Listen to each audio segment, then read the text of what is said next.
SIDO भी तुम्हारे जैसा ही लड़का होता है जिसे स्कूल में कोई भी सीरियसली नहीं लेता। लेकिन एक दिन उसकी किस्मत तब बदल जाती है जब कुछ ओवर पावर्ड मैजिकल गर्ल्स धरती पर तबाही मचाने आती हैं। उसे मजबूरी में एक अल्टीमेट हीरो बनना पड़ता है।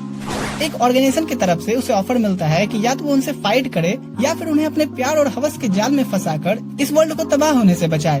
और हमारा हीरो, हाँ, मेरी और तुम्हारी सोच के जैसा हवस भरे रास्ते को चुनता है और पूरी ह्यूमैनिटी को उन फाइटर्स और स्पिरिट से बिना फाइट किए बचाता है। तो एक सुबह की बात है, सीडो अपनी बहन कोटोरी के साथ ब्रेकफास्ट कर रहा होता है, जहाँ पर वो उससे पूछता है कि स्कूल में लंच का क्या प्लान है। उसकी बहन कहती है बाबा के ढाबा पे चल के खाएंगे और क्या। तो दोनों स्कूल जाते समय उस रेस्टोरेंट के सामने आकर के शपथ लेते हैं कि चाहे धरती फटे या अर्जुन कपूर की न्यू मूवी रिलीज हो, दोनों लंच में यहीं आके मिलेंगे। उसी वक्त 3 लड़कियां दूर से इन्हें घूरती हैं और सोचती हैं कि कहीं ये दोनों भाई बहन एचएनएम के तो शिकार नहीं है। इसके बाद जब कोटोरी वहाँ से चली जाती है तो एक तोनोमाची नाम का लड़का आकर के सीडो को पकड़ स्कूल ले जाता है। फिर क्लास में बातचीत के दौरान एक व्हाइट हेयर वाली लड़की अचानक से सीडो का नाम लेकर के उससे बात करती है, जिससे सीडो का दिमाग घूम जाता है कि ये कौन है और मेरा नाम कैसे जानती है। वो लड़की आकर के सीडो के पास बैठती है, जिस पर सीडो तोनोमाची से पूछता है कि भाई ये लड़की कौन है, और तोनोमाची शौक में कहता है तो तोबिची को नहीं जानता। फिर क्लास के दौरान तोबिची बार बार सीडो को घूर रही होती है, जिससे वो काफी अनकंफर्टेबल फील करता है और सोचता है कि कहीं इसका इरादा कुछ ज्यादा पर्सनल तो नहीं है। वैसे भी आजकल के न्यूज से पूरा मर्द समाज डरा हुआ है। कुछ घंटों बाद बेल बजती है और तोनोमाची सीडो से कहता है चल भाई शाम में घर चलते हैं, लेकिन सीडो मना कर देता है कि उसने कुछ और सोच रखा है, जिस पर तोनोमाची कहता है कि तू किसी लड़की से मिलने जा रहा है। सीडो से बताता है कि वो अपनी छोटी बहन को रेस्टोरेंट ले जा रहा है। तभी अचानक एक अलार्म बजता है जो पूरे शहर को एक आने वाले स्पेस क्वेक से अलर्ट कर रहा था। लोग इधर उधर भागना शुरू कर देते हैं और शहर का इनबिल्ट सिस्टम तुरंत एक्टिवेट हो जाता है। सीडो सोचता है कि कोटोरी कहाँ है। नहीं, वो इतनी भी बेवकूफ तो नहीं होगी कि वो बाबा के ढाबा पे उसका इंतजार कर रही हो। वो उसे कॉल करने की कोशिश करता है लेकिन कॉल कनेक्ट नहीं होती। फिर जब वो जीपीएस से उसकी लोकेशन चेक करता है तो उसे पता चलता है कि उसकी बहन सही में बेवकूफ ही है। इसके बाद सीडो सीधा दौड़ते हुए रेस्टोरेंट की ओर भागने लगता है, लेकिन रास्ते में ही अचानक से एक स्पेस क्वेक होता है, जिससे वो काफी दूर जाकर गिरता है। फिर वो देखता है कि एक खूबसूरत खतरनाक हसीना जो किसी एनिमे की तरह ड्रेस पहने होती है वहाँ पे आती है। सीडो सोचता है कि ये लड़की यहाँ बीच में क्या कर रही है। उसी वक्त वो लड़की अपना वेपन निकाल लेती है और सीडो के पीछे एक बहुत बड़ा ब्लास्ट करती है, जिससे सीडो डर के मारे कांपने लगा था। फिर वो सीधा उस पर अपना वेपन पॉइंट करती है और उसे धमकाती है कि वो उसे मार डालेगी। यहाँ वो घबराते हुए कहता है कि अरे अभी तक तो मैंने सिर्फ रोमकॉम एनिमे देखा है, उसमें हुई चीजें तो एक्सपीरियंस करनी बाकी ही है। तभी कुछ गर्ल्स फाइटर्स मिसाइल लेकर के आती हैं और उस स्ट्रेंज लड़की पर अटैक करने लगती हैं, लेकिन वो सारे अटैक्स को अपने फोर्स बैरियर से ही रोक देती है और फिर वापस उन पर पलटवार करती है, जिससे सीडो पूरी तरह से हैरान रह जाता है। थोड़ी देर फाइट चलने के बाद सीडो नोटिस करता है कि उसकी तरफ से वही क्लास वाली लड़की तोबिची लड़ रही है। सीडो को यहाँ पर कुछ भी समझ नहीं आ रहा था। फाइट चलती रहती है, तीरन को काटे तीरन से, तीरन पे तीर चलावे। हाँ, बस यहाँ वेपन अलग था। लास्ट में दोनों लड़की अपने वेपन्स को हिट करती हैं, जिससे एक बहुत बड़ी एनर्जी रिलीज होती है जो सीडो को बेहोश कर दी थी। जब उसे होश आता है तो वो खुद को एक फैसिलिटी में देखता है, जहाँ पर एक कुपोषित लड़की रिन उसे चेक कर रही होती है और खुद को एनालिसिस ऑफिसर बताती है। यहाँ सीडो पूछता है कि वो कहाँ है। रिन उसे बताती है कि वो फ्रैंक्सिनस नाम के एक एयरशिप में है, जिसे कोटोरी की राटाटोस्कर ऑर्गेनाइजेशन ऑपरेट करती है। लेकिन ये सब सुनकर तो सीडो और भी ज्यादा कंफ्यूज हो जाता है कि क्या कोटोरी, ये नाम तो मेरी बहन से मिलता है, वैसे उसका कोई पता चला। जिस पर रिन उसे चुप रहने को कहती है और बताती है कि चिंता करने की जरूरत नहीं है। इसके बाद वो उसे बाहर लेकर के आती है किसी से मिलवाने के लिए जो उसके सारे सवालों का जवाब देगा। लेकिन जब सीडो देखता है कि वो इंसान तो उसकी छोटी बहन ही है। यहाँ कोटोरी उसे अपने कमांड सेंटर में वेलकम करती है, जिसका नाम राटाटोस्कर है, और वहाँ वो एकदम अलग ही एटीट्यूड में थी, जिस पर सीडो को डाउट होने लगता है कि क्या ये वाकई में उसकी बेवकूफ छोटी बहन है। कोटोरी उसे एक्सप्लेन करती है कि वो स्ट्रेंज लड़की जो एनिमे ड्रेस वाला पहन के आई थी वो असल में एक स्पिरिट है जो किसी आउटर वर्ल्ड से आती हैं, और जब भी ये स्पिरिट्स अर्थ पर दिखती हैं तो वहाँ पर एक बहुत बड़ा ब्लास्ट हो जाता है, जिसे ही लोग स्पेस क्वेक्स का नाम दिए हैं। ये सुनकर सीडो हैरान रह जाता है कि इसे इतना कैसे पता है। आगे कोटोरी बताती है कि जो फाइटर गर्ल्स उस स्पिरिट पर अटैक कर रही थी वो एएसटी की टीम की थी, यानी जापान की एंटी स्पिरिट टीम, जो ऐसी सिचुएशन को हैंडल करती हैं और स्पिरिट्स को मारती हैं। यहाँ सीडो सोचता है कि शायद इसी वजह से उस स्पिरिट ने उसे भी अपना एनिमी समझ लिया था। आगे कोटोरी उसे बताती है कि एएसटी के अलावा भी एक और तरीका है स्पिरिट्स को हैंडल करने का, और उसी तरीके में उसकी जरूरत पड़ने वाली है। इसमें एक टीम तैयार की जाएगी जिनके मेंबर्स को इन स्पिरिट्स को अपने प्यार के जाल में फंसाकर हैंडल करना है, ताकि ह्यूमैनिटी को बचाने में एंटी स्पिरिट टीम की हेल्प हो सके। सीडो ये बात सुन करके तो अब और भी ज्यादा कंफ्यूज हो गया था। कटोरी फिर अनाउंस करती है कि अगले दिन से उसका ट्रेनिंग शुरू होने वाला है और सीडो सोचता है कि अब पता नहीं उसकी लाइफ में और क्या क्या होना बाकी है और कैसे कैसे राज अभी तहखाने से निकलने हैं। यहाँ कटोरी से पूछती है कि वो इस इमरजेंसी के टाइम पे बाहर क्यों घूम रहा था। सीडो कहता है क्योंकि मैं एक बेवकूफ लड़की को ढूंढने निकला था, जिस पर कटोरी उसे इडियट कह करके बोलती है कि क्या वो उसकी बातों में सच में बिलीव कर बैठा था कि वो उसे किसी भी कंडीशन में रेस्टोरेंट में मिलेगी। सीडो से बताता है कि जीपीएस के हिसाब से तो तू रेस्टोरेंट में ही थी ना। कटोरी कहती है कि हमारा शिप फ्रैक्सिनस बिल्कुल रेस्टोरेंट के ऊपर 15,000 मीटर की ऊंचाई पर उड़ रहा था और ये सुनकर के सीडो को ये बात का विश्वास हो जाता है कि why women's live longer than men. अगले दिन सीडो को एक प्राइवेट रूम में बुला करके एक गेमिंग सॉफ्टवेयर दिखाया जा रहा था और इसी से उसकी ट्रेनिंग शुरू होने वाली होती है। इसके बाद सीडो मिलता है तोबीची से, जिससे वो पूछता है कि कल जो हुआ वो क्या था। तोबीची उसे कहती है कि उसे सब भूल जाना चाहिए। फिर वो रिवील करती है कि उसने एंटी स्पिरिट टीम ज्वाइन कर लिया है और अब उसका मिशन है सभी स्पिरिट्स को हराना। ये सुनकर सीडो पूछता है कि क्या सारे स्पिरिट्स बुरे होते हैं। तोबीची कहती है कि उसने अपने पेरेंट्स को 5 साल पहले एक स्पिरिट की वजह से ही खो दिया था और ये सुनकर के सीडो को शौक लगता है। इसके बाद कोटोरी और रिन उसे ट्रेन करने लगती हैं। वो उसे सिखाती हैं कि कैसे स्पिरिट से मीठी मीठी बातें करके उन्हें अपने प्यार के जाल में फंसाना है और इसकी प्रैक्टिस के लिए सबसे पहले उसे इंसानों पर पिकअप लाइंस मारने हैं। उसे कहा जाता है कि वो अपने होम रूम टीचर को इम्प्रेस करे जो पिछले 29 सालों से सिंगल हैं। लेकिन सीडो का कुपोषित दिमाग तो कुछ फुद्दू से ही पिकअप लाइन निकाल पाता है। इस पर रिन उसकी हेल्प करती हैं और कुछ इम्प्रेसिव लाइन सिखाती हैं, जिससे उसकी टीचर एकदम से शर्माने लग गई थी।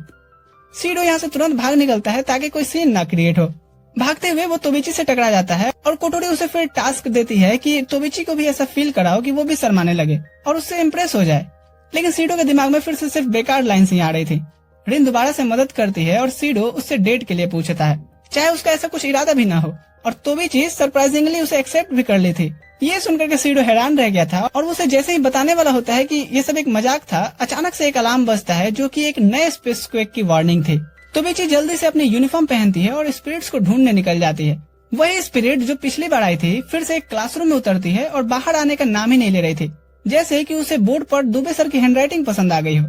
एसटी बिना तबाही के ही ये काम को निपटाने का सोचते हैं और कोटोरी सीडो को बताती है कि ये काम सिर्फ अब उसी के बस का है। साथ ही वो कहती है कि उसे सोचने की जरूरत नहीं है कि क्या बोलना है, फ्रैंक्सिनस के एक्सपर्ट टीम उसे पीछे से गाइड करती रहेगी। सीडो बिल्डिंग के अंदर एंटर करता है और जैसे ही क्लासरूम में घुसता है उस पर लेजर अटैक्स होने लगते हैं, जिससे वो बड़ी मुश्किल से बचता है और फिर वो उस लड़की से शांत होने को कहता है। वो उसे पूछती है कि वो कौन है और एयरशिप से टीम उसे बेस्ट जवाब देने में मदद करती है। लेकिन स्पिरिट को उसका जवाब पसंद नहीं आता और वो अपने हाथ में एक मैजिकल बॉल बना करके उसे धमकाती है कि जल्दी बताओ कि वो कौन है वरना उसे मार डालेगी। सीडो यहाँ पर जल्दी से सही बात बताता है कि वो सिर्फ एक स्टूडेंट है, उसका ऐसा कोई इरादा नहीं है उसे मारने का। यहाँ वो उसे पहचान जाती है कि सीडो वही इडियट लड़का है जिससे वो फील्ड में मिली थी। फिर उसे पूछती है कि उसे अब क्या चाहिए। सीडो बताता है कि वो तो सिर्फ यहाँ उससे बात करने आया है और अगर वो उससे बात नहीं भी करेगी तो उसे बुरा नहीं लगेगा। ये सुनकर वो स्पिरिट शर्माने लगती है और कहती है कि सीडो पहला इंसान है जिसने उससे बात करने की कोशिश की है। फिर वो उसका नाम पूछता है, जिस पर वो बताती है कि उसका कोई नाम नहीं है। वो कहती है कि तुम ही मुझे कोई नाम दे दो। सीडो उसे नाम देता है तोका, क्योंकि वो उससे महीने की 10 तारीख को मिला था। उसे भी ये नाम पसंद आता है। तभी एसटी के रुके हुए अभी लोग अचानक से उस पर फायर करना शुरू कर देते हैं, लेकिन तोका एक मैजिकल बैरियर बना देती है जिससे सब बुलेट्स ब्लॉक हो जाती हैं। वो सीडो से चले जाने को कहती है ताकि वो इसमें इंजर्ड ना हो, लेकिन सीडो मना करता है और कहता है कि वो यहीं रुक करके उससे बात करना चाहेगा। फिर तोका बैरियर को कंटिन्यू बनाए रखती है और सीडो के साथ बैठ करके बातें करने लगती है। वहीं जबकि ऊपर से चारों तरफ फायरिंग चल रही थी, इधर कोटोरी उसे कंटिन्यू गाइड कर रही होती है और जब वो उस पर रिप्लाई करता है तो तोका पूछती है कि वो किससे बात कर रहा है और वो सीडो को फिर से ब्लास्ट करने की धमकी देती है, क्योंकि उसे शक होता है कि शायद सीडो भी उनसे मिल करके कोई प्लान बना रहा है। यहाँ सीडो कोटोरी की कई बातों को फॉलो करते हुए उसे डेट पर चलने को पूछता है, जिस पर तोका कंफ्यूज हो जाती है क्योंकि उसे समझ नहीं आता कि ये डेट क्या होता है। फिर थोड़ी देर बाद तोबीची सीडो को देख लेती है और बिना कुछ सोचे समझे उस पर झपट पड़ती है, क्योंकि उसे लगता है कि तोका ने सीडो को किडनैप कर रखा है। जिस पर तोका गुस्से में आकर के एक खतरनाक वेपन एक्टिवेट कर देती है और उसकी पावर इतनी ज्यादा होती है कि पूरा एरिया 51 ही ढह जाता है। तोबीची को काफी चोट लगती है और उसे वहाँ से उठा करके ले जाया जाता है। अगले दिन सीडो उस बर्बाद हो चुके बिल्डिंग को देख रहा होता है, तभी पीछे से अचानक तोका आ जाती है, जिससे वो चौंक जाता है क्योंकि इस बार कोई स्पेस क्वेक अलर्ट नहीं आया था। यहाँ तोका कहती है कि तुमने ही तो मुझे डेट पे बुलाया था, लेकिन सीडो से बताता है कि वो अपनी एस्ट्रल ड्रेस पहन करके डेट पर नहीं जा सकती और उसे तोबीची की स्कूल यूनिफॉर्म की फोटो दिखाता है, जिस पर तोका उसी वक्त अपने ड्रेस को मैजिक से स्कूल यूनिफॉर्म में ट्रांसफॉर्म कर लेती है और कहती है उसमें क्या है। इसके बाद उनका डेट शुरू होता है और वो दोनों शहर में घूमते रहते हैं। जहाँ टोका रास्ते में जो भी खाने की चीज देखती उसे खा जाती। दूसरी ओर तोबिची इन्हें दूर से देख रही होती है और सोचती है कि इस बार टोका के आने पर स्पेस क्वेक क्यों नहीं हुआ। सीडो टोका से पूछता है कि वो पिछले दिन अचानक से कहाँ गायब हो गई थी, जिस पर टोका बताती है कि वो जब भी गायब होती है वो एक डार्क इनर वर्ल्ड में सोने चली जाती है। सीडो यहाँ उससे पूछता है कि क्या वो हर बार उसी वर्ल्ड से उठ करके इस वर्ल्ड में आती है, लेकिन वो बताती है कि ऐसा नहीं है, बल्कि वो अपनी नींद से जबरदस्ती बाहर खींच ली जाती है और उसे खुद नहीं पता होता कि ऐसा कब होगा। सीडो यहाँ पर इस बात को रियलाइज करता है कि स्पेस क्वेक्स किसी स्पिरिट के कंट्रोल में नहीं होते, बल्कि अनजाने में ही हो जाते हैं। लेकिन वो फिर भी उसे पूछता है कि पर स्पेस क्वेक्स क्यों नहीं हुआ, तो टोका इस बात को टाल देती है और नए फूड ट्राई करने की जिद करने लगती है। लेकिन सीडो की तो पहले से ही हालत खराब हो जाती है क्योंकि उसके पास के सारे पैसे ही खत्म हो गए थे। इसके बाद वो दोनों एक रेस्टोरेंट के बाहर पहुंचते हैं और सीडो उसे मना कर रहा होता है अंदर जाने से, क्योंकि बेचारा तो एक डेट में ही कंगाल हो गया था। लेकिन ठीक उसी वक्त तोनोमाची आ जाता है और उसे कुछ कैश देके ऐश करने को बोलता है। अब वो रेस्टोरेंट में घुसते हैं तो सीडो को वहाँ रेन दिखती है और वो उसे पूछता है कि वो यहाँ कैसे। रेन जवाब देती है कि उन्होंने इसे डिटेक्ट कर लिया और इसलिए यहाँ पे आ गए। टोका मेनू देखती है और चुपचाप ऑर्डर करने लगी थी।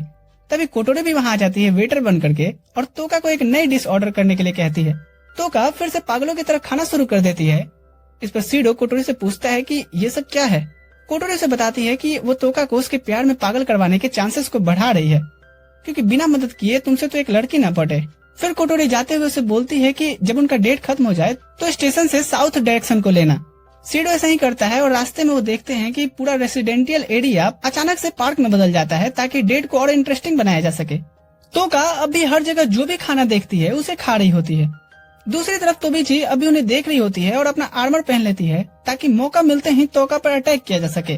शाम को टोका खुशी खुशी बताती है कि उसे आज काफी मजा आया और अब उसे समझ आता है कि इंसान कितने अच्छे होते हैं। पहले उसे लगता था कि सब इंसान उसे मारना चाहते हैं। फिर वो कहती है कि मुझे अब समझ आया कि एसटी उस पर अटैक क्यों करती है जब भी वो इस वर्ल्ड में आती है, क्योंकि कुछ न कुछ डिस्ट्रॉय ही हो जाता है जब भी मैं यहाँ आती थी, जो अच्छी बात नहीं है। इसलिए मुझे इस वर्ल्ड में नहीं होना चाहिए। लेकिन सीडो से समझाता है कि इस बार जब वो आई तो कोई स्पेस क्वेक नहीं हुआ था, इसलिए वो जब मन करे यहाँ आ सकती है।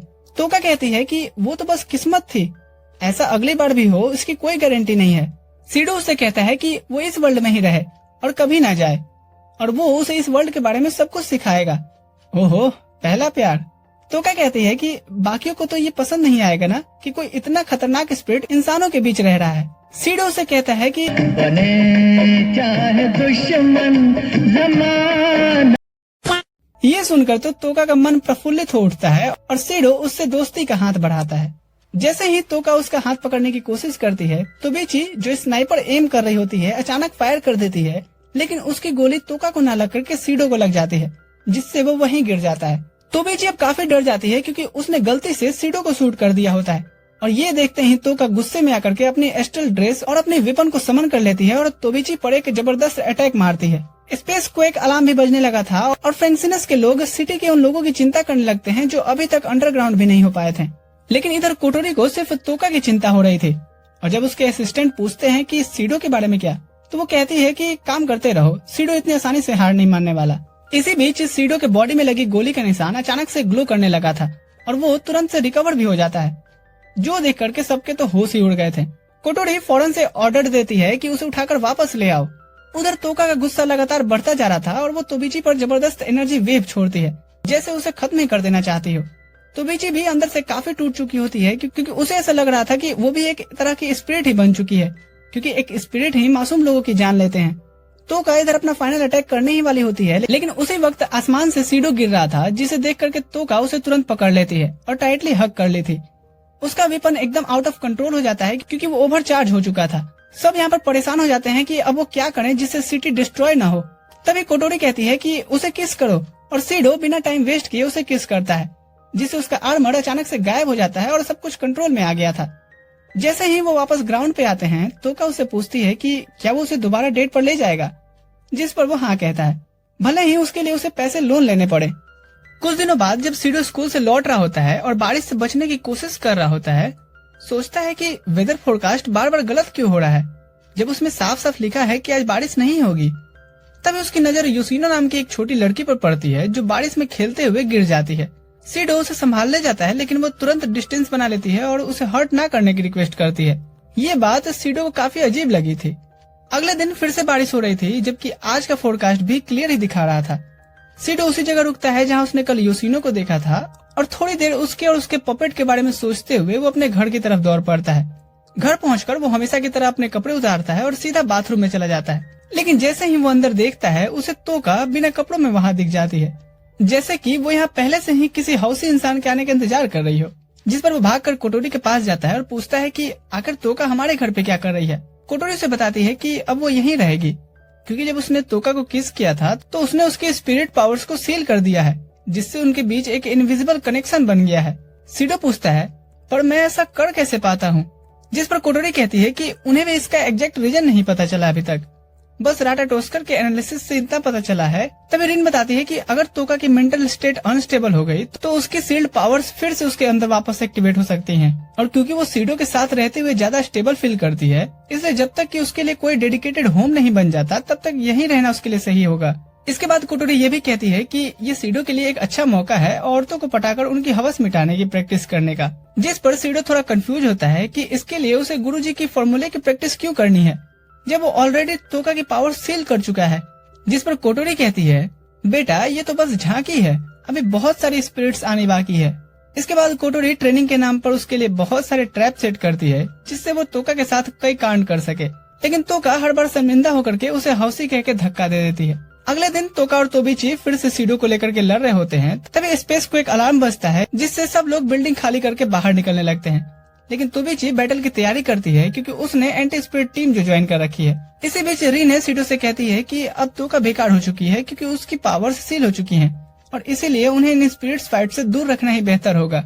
वो तोका को होमरूम टीचर के हवाले कर देता है और खुद फैक्सिनस एयरशिप की तरफ रवाना हो जाता है, ताकि पूरे सिचुएशन का एनालिसिस किया जा सके। उसे जल्दी पता चलता है कि जिस स्पिरिट पर अटैक हो रहा है वो वही लड़की है जिसे उसने कुछ दिन पहले स्कूल के लौटते वक्त देखा था, योशिनो। वो तुरंत डिसीजन लेता है कि अब वो उसे बचाएगा और सब उसे मिशन के लिए प्रिपेयर करने लगते हैं। थोड़ी देर बाद वो उस बिल्डिंग में एंटर करता है जहाँ योशिनो ने खुद को अटैक से बचाने के लिए छुपा रखा था। वो सामने तो आ जाती है, लेकिन कुछ भी नहीं बोलती, क्योंकि उसका छोटा पपेट ही सारी बातें कर रहा था। इससे सीडो थोड़ा इरिटेटेड फील करता है कि ये लड़की खुद क्यों नहीं बात कर रही। लेकिन तभी उसे राटाटोस्कर से वार्निंग मिलती है कि उसकी मूड बहुत तेजी से नीचे गिर रही है और सीडो को जल्दी उसे मूड में लाना होगा। सीडो उसे सीधा डेट पर चलने को कहता है, लेकिन वो डफर समझती है कि वो कैलेंडर की बात कर रहा है। उधर तोका कुछ इडियट से बात करते हुए जान जाती है कि बाहर रहना डेंजरस है और तुरंत सीडो को ढूंढने के लिए निकल पड़ती है। योशिनो एक ऊंचे स्ट्रक्चर पर अपनी प्रैक्टिस कर रही होती है और सीडो उसे नीचे आने के लिए कहता है, लेकिन वो फिसल कर सीधे उस पर गिर जाती है और उसी मोमेंट पर उसे किस कर देती है। तोका जो कुछ दूरी पर खड़ी होती है ये सब देख लेती है और गुस्से में पूछती है कि क्या वो अपनी हवस मिटाने ही यहाँ पर आया था, जिससे सीडो एकदम चुप रह जाता है, क्योंकि वो तो कांड करते पकड़ा गया। इसी बीच कोटोरी से बताती है कि तोका की पावर्स अब उसके पास आ चुकी हैं। तोका अब और भी ज्यादा गुस्से में आ जाती है और ऐसा सीन क्रिएट करती है जैसा भाभी भैया के साथ करती हैं। यहाँ ननद का काम योशिनो का पपेट करता है, ये कहते हुए कि अब वो चार्मिंग नहीं रह गई और शायद सीडो भी उससे बोर हो चुका है, इसलिए तो वो किसी और लड़की से मिलने आया है। तोका को गुस्सा आ जाता है और वो उस पपेट का गला दबा रही होती है, जैसे कि उसका मुंह हमेशा के लिए बंद कर देना चाहती हो। योशिनो उसके पास आती है और अपना पपेट वापस लेने की कोशिश करती है, लेकिन तोका उसे नहीं देती, बल्कि सीडो से कहती है कि अब वो चुने कि उसे योशिनो चाहिए या तोका।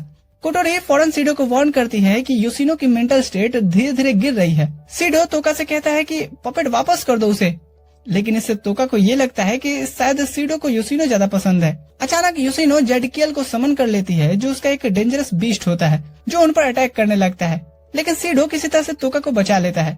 फिर योशिनो बिल्डिंग से कूद जाती है और जेडकियल पर बैठ वहाँ से भाग निकलती है, जिस पर एसटी का अटैक करती है, लेकिन फिर भी वो बच निकली थी।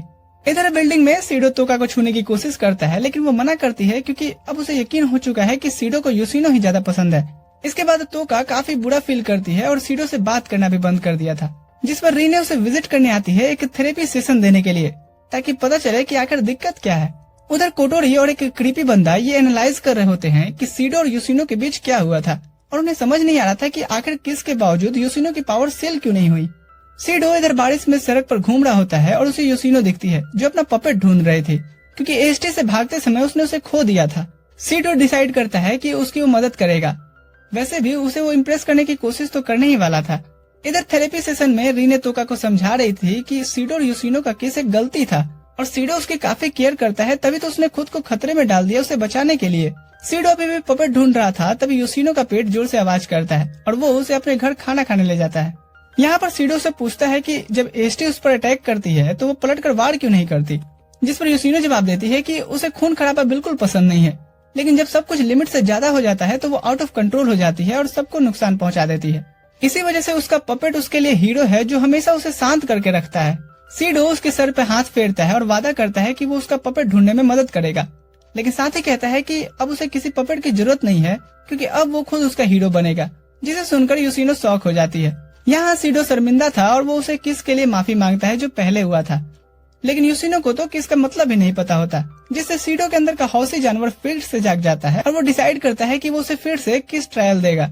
लेकिन जैसे ही वो किस करने ही वाला होता है कि तोका अचानक घुस कर आती है माफी मांगने के लिए, लेकिन उन्हें किस की पोजीशन में देख करके वो गुस्से से वहाँ से निकल घर आकर के पिलो पे अपना सारा गुस्सा निकाल रही होती है। सीडो को इन्फॉर्मेशन मिलती है कि योशिनो का पपेट मिल चुका है, लेकिन वो तोबिची के घर में है, तो वो तुरंत वहाँ जाता है सरप्राइज विजिट देने। तोबिची उसे घर के अंदर वेलकम करती है, एक अजीब सी चाय देती है और फिर वॉशरूम चली जाती है। सीडो इसी मौके का फायदा उठा करके चारों तरफ उसके घर को छानने लगता है और आखिरकार योशिनो का पपेट उसे मिल भी जाता है। फिर वो जाकर के वापस चुपचाप बैठ गया था। तोबिची लौट करके आती है और उसके पास आकर के बैठ गई थी। सीडो उससे स्पिरिट्स के लिए उसकी नफरत के बारे में पूछता है और उसे समझाने की कोशिश करता है कि हर स्पिरिट बुरी नहीं होती, कुछ तोका और योशिनो की जैसी भी होती हैं। लेकिन तोबिची उसकी बात को काटते हुए कहती है कि वो सारे स्पिरिट्स को ही खत्म कर देगी क्योंकि आखिर एक स्पिरिट की वजह से ही उसके पेरेंट्स की जान गई थी।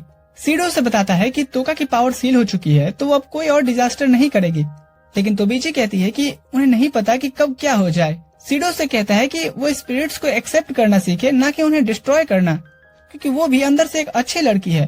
तभी तोबिची का फोन अचानक से बजता है, जिससे पता चलता है कि एक और स्पेस क्वेक आने वाला है। वो तुरंत निकलने लगती है, लेकिन सीडो से पूछता है कि अगर कोई स्पिरिट अपनी पावर खो चुकी है तो क्या वो उस पर भी अटैक करेगी। तोबिची आंसर करती है कि वो तो करना चाहेगी, लेकिन उसका डिसीजन उसके सीनियर्स पर डिपेंड करेगा। उधर एएसटी योशिनो पर अटैक कर रही होती है। जैसे ही वो भागने की कोशिश करती है वो उसे जमीन पर गिरा देते हैं। वो उसे खत्म करने ही वाले होते हैं, तभी योशिनो अचानक से जेडकियल को समन कर लेती है, जो काउंटर अटैक शुरू कर देता है। तोका ये देख करके तुरंत वहाँ पहुँचती है। सीडो दूर से योशिनो को आवाज लगाता है और उसे रोकता है, और जैसे ही वो उसका पपेट निकालने वाला होता है तो बीच एक जबरदस्त लेजर गन से योशिनो पर अटैक कर दी थी, जिसे देख करके जेडकियल तो बौखला ही उठता है।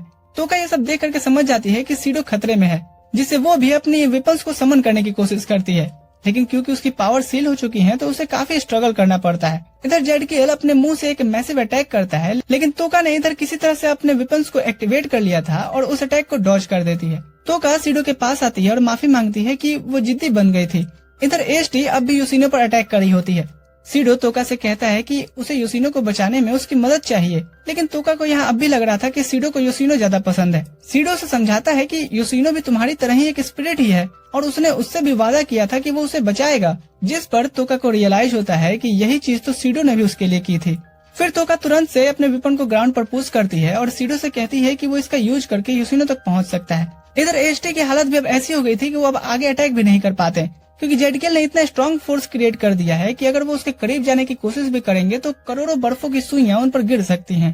पर तोबिची तुरंत एक बड़ा सा फोर्स फील्ड बना लेती है और उसी से एक बिल्डिंग उठा करके योशिनो पर फेंकने की तैयारी में थी, लेकिन तभी तोका अचानक से वहां आ जाती है और उस बिल्डिंग को 2 हिस्से में काट डालती है। तोका को देख करके तोबिची बिना टाइम वेस्ट किए उस पर सीधा अटैक करती है और बाकी सबका ध्यान भी अब तोका की तरफ शिफ्ट हो गया था, जिसका फायदा उठा करके सीडो जेडकियल के बनाए फोर्स बैरियर के अंदर जाने लगता है। उसकी बहन उसे रोक रही होती है कि वो वहीं रुक जाए वरना जमकर मर जाएगा, लेकिन सीडो जैसे तैसे अंदर पहुंच ही गया था। वो भी पूरी तरह से थक चुका था।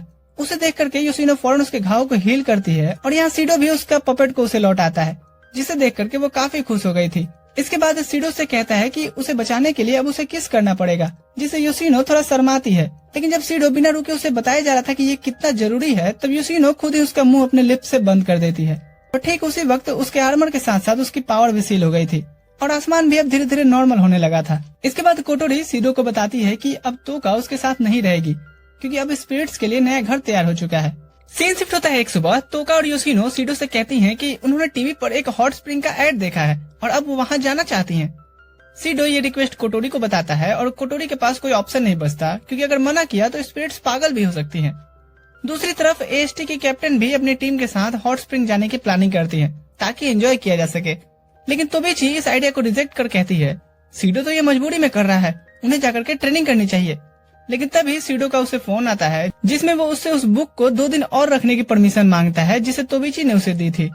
कॉल के बैकग्राउंड में तोका की आवाज सुनते ही तोबिची गुस्से से फूट पड़ती है और अपने हाथ में पकड़े केन को ही मसल देती है। इधर सीडो और उसकी so called spirit girlfriends spring की तरफ निकलते हैं, लेकिन सीडो बाकी सभी को भी लेकर के जा रहा है। इस जलन में तोका गाड़ी ही उड़ा देती है जिसे सबको पैदल ही सफर करना पड़ता है। तोका खुद की गलती मानती है लेकिन सीडो कूल बनने की कोशिश में कहता है कि कोई बात नहीं। इधर फ्रैंक्सिनस के बेवकूफ लोग डिटेक्ट करते हैं कि एएसटी स्पिरिट्स की तरफ बढ़ रही है और बिना ये समझे कि उनका मकसद लड़ाई नहीं है वो एएसटी के रास्ते में कई बैरिकेड्स लगाना शुरू कर देते हैं। ये सब देख करके एएसटी कंफ्यूज हो जाती है कि आखिर हो क्या रहा है। राडाटोस्कर ऑर्गेनाइजेशन की टीम वहाँ से हार्मलेस अटैक्स शुरू कर देती है जिससे एएसटी को लगने लगता है कि सामने वाला कोई दुश्मन है जो उन्हें रोकने की कोशिश कर रहा है। फिर एएसटी भी रिटर्न अटैक करना शुरू कर देती है जिससे पूरे एरिया का हाल बेहाल हो जाता है। इधर सीडो और उसकी स्पिरिट्स अपना सफर जारी रखते हैं, तभी अचानक से उनके सिर के ऊपर एक बम फट जाता है जिससे सभी जमीन से चिपक जाते हैं और योशिनो का पपेट भी खो जाता है जिसे वो तुरंत से रोना शुरू कर देती है और पूरे एरिया में बर्फ जमने लगी थी और बारिश भी शुरू हो चुकी थी। सीडो उससे प्रॉमिस करता है कि वो उसका पपेट ढूंढ कर लाएगा। सीडो अब पपेट की खोजबीन पर निकलता है जबकि एएसटी और राडाटोस्कर अभी तक आपस में ही भिड़े हुए थे। कुछ देर के बाद सीडो एक जगह पपेट ढूंढ लेता है, लेकिन जैसे ही वो उस पर जमी मिट्टी हटाता है ऊपर से एक मैसिव एक्सप्लोजन उस पर भी गिरने वाला होता है। पर ठीक उसी वक्त पे तोका वहाँ बैरियर क्रिएट कर देती है और दोनों को बचा लेती है। तोका को उसके एस्ट्रल ड्रेस में देख करके एएसटी अटैक करने का सोचती है, लेकिन इससे पहले कि तोबिची कुछ कर पाए तोका और सीडो गायब हो जाते हैं। फिर कोटोरी सीडो और बाकी गर्ल्स को एक सस्ती हॉट स्प्रिंग में ले जाती है जिसे उसके बेवकूफ असिस्टेंट ने पनिशमेंट के दौरान डिस्कवर किया था। एएसटी भी अपने हॉट स्प्रिंग एंजॉय करने के प्लान के अकॉर्डिंग वहीं पहुंचती है और इधर तोबिची की नजरें तो सीडो को तलाश रही थी क्योंकि वो तो वहाँ उसी के लिए आई थी। इसके बाद माना को इंट्रोड्यूस किया जाता है एएसटी से, जो कि एक ऐसी लड़की है जिसने पहले किसी एक पावरफुल स्पिरिट को हराया हुआ है, जो सुन पूरी टीम शॉक्ड हो गई थी। माना तोबिची के ही बगल में बैठी थी जब कैप्टन सभी को योशिनो के साथ हुई पिछली फाइट का वीडियो दिखा रही थी। तोबिची माना से उस स्पिरिट के बारे में पूछती है जिसे उसने हराया है और वो बताती है कि वो स्पिरिट बाकी स्पिरिट से बहुत अलग थी, इसलिए उसे इस यूनिट में ट्रांसफर किया गया है। बातचीत के दौरान माना को स्क्रीन पर सीडो दिखता है और वो उसे पहचान जाती है, जिससे तोबिची शॉक्ड कि ये कैसे जानती है इसे। मीटिंग खत्म होने के बाद तोबिची माना से कहती है कि तुम सीडो की छोटी बहन हो, पर उसने तो कभी इस बारे में बात नहीं की। जिस पर माना पूछती है कि क्या वो उसे जानती है। तोबिची जवाब देती है कि हाँ, हम दोनों लवर्स हैं।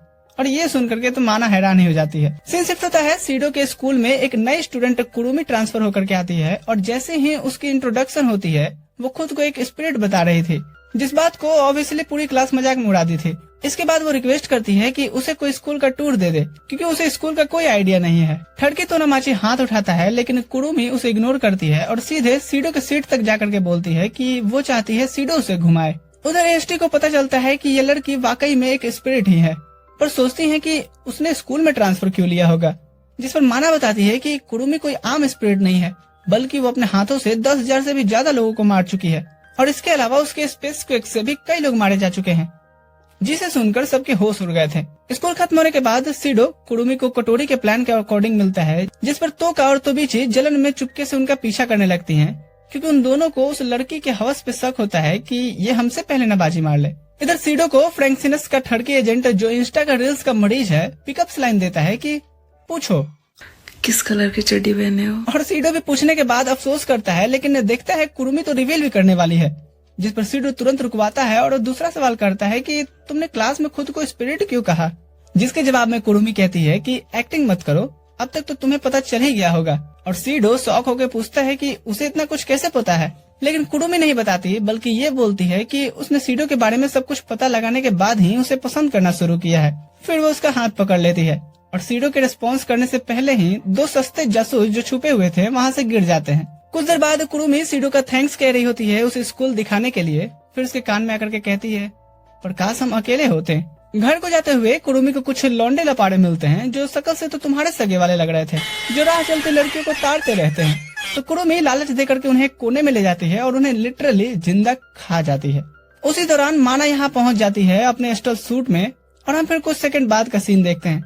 माना सीडो से मिलती है जब वो अपने 2 साइड गर्लफ्रेंड्स के साथ घर जा रहा होता है और वो उसे एक्साइटमेंट में गले लगा लेती है और उसे भाई बुलाती है। जिस पर सीडो खुद सोचता है कि भाई अब ये कौन है। वो सीडो के घर तक उसका पीछा करती है क्योंकि उसे ये जान करके बहुत खुशी हो रही थी कि उसका भाई जिंदा है लेकिन कोटोरी को ये सब देख करके जलन हो जाती है और दोनों के बीच इस बात पर लड़ाई शुरू हो गई थी कि सीडो की असली बहन कौन है। एक लॉकेट से कंफर्म करने के बाद सीडो से पूछता है कि वो इतने समय से कहाँ थी, तो वो बताती है कि वो काम कर रही थी, लेकिन ये नहीं बताती कि वो कहाँ काम कर रही थी और जल्द ही चली भी जाती है, जिस पर सब सोचने लगते हैं कि वो क्या छुपा रही है। अगले दिन जब क्लास में अटेंडेंस ली जा रही होती है तो पता चलता है कि कुरुमी क्लास में नहीं आई है, जिससे सब सोचने लगते हैं कि कोई नई लड़की दूसरे ही दिन स्कूल क्यों बंक करेगी।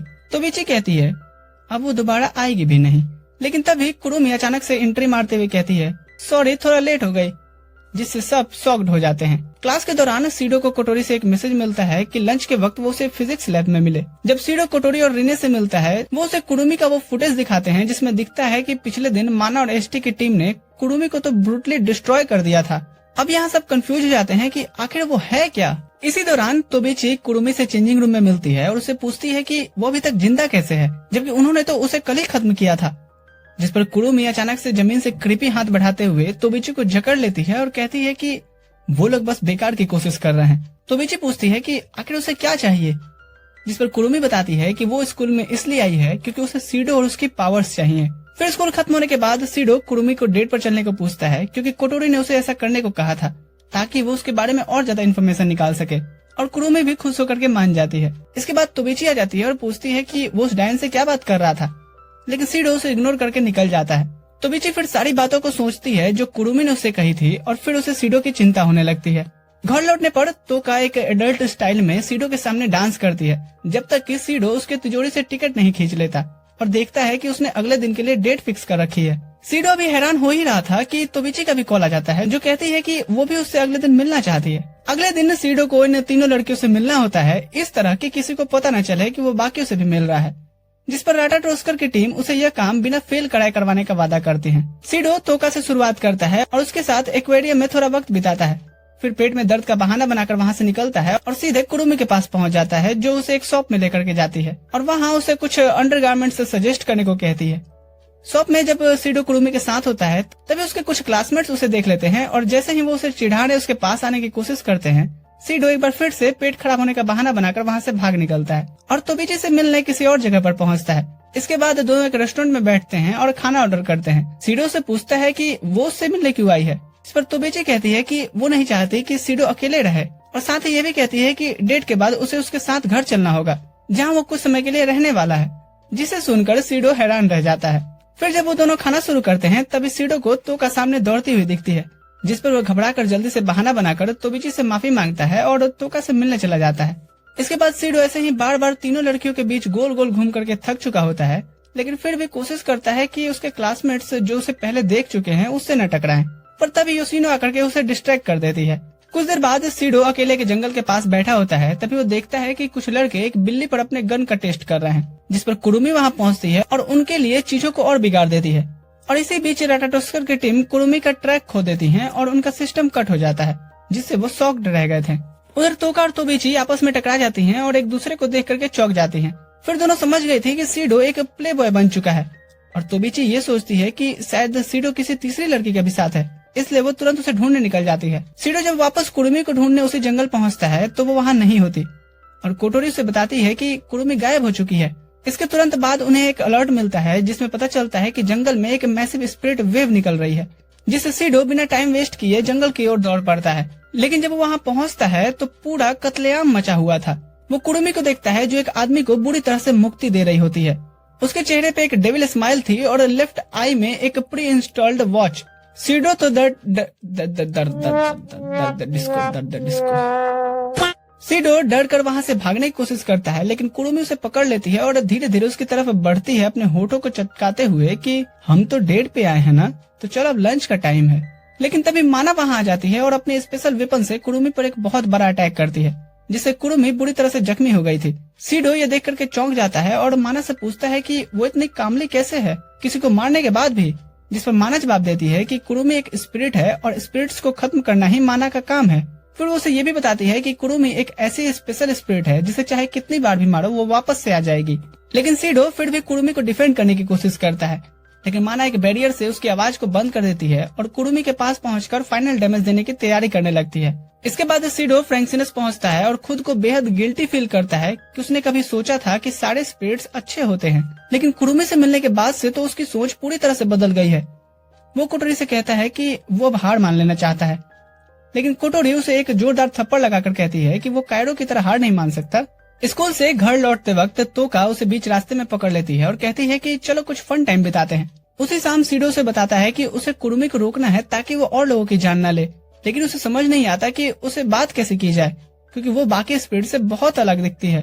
तोका उसे समझाती है कि कुरुमी भी एक स्पिरिट है और उससे अलग नहीं है, और तुमने मुझे जैसे बचाया है, अगर तुम मुझे नहीं मिले होते तो शायद मैं भी कुरुमी की जैसी ही बन जाती।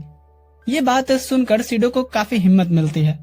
अगले दिन वो कुरुमी से मिलता है और उसे कहता है कि वो उसे बचाना चाहता है और उसे लोगों को मारने से रोकना चाहता है। लगता है कि जैसे कुरुमी इस बात से उसकी इमोशनल हो जाएगी, लेकिन उसके उलट में वो रूफ टॉप पर जाकर के और ज्यादा कांड करने लग जाती है ताकि सीडो की इस बात की सच्चाई को टेस्ट कर सके।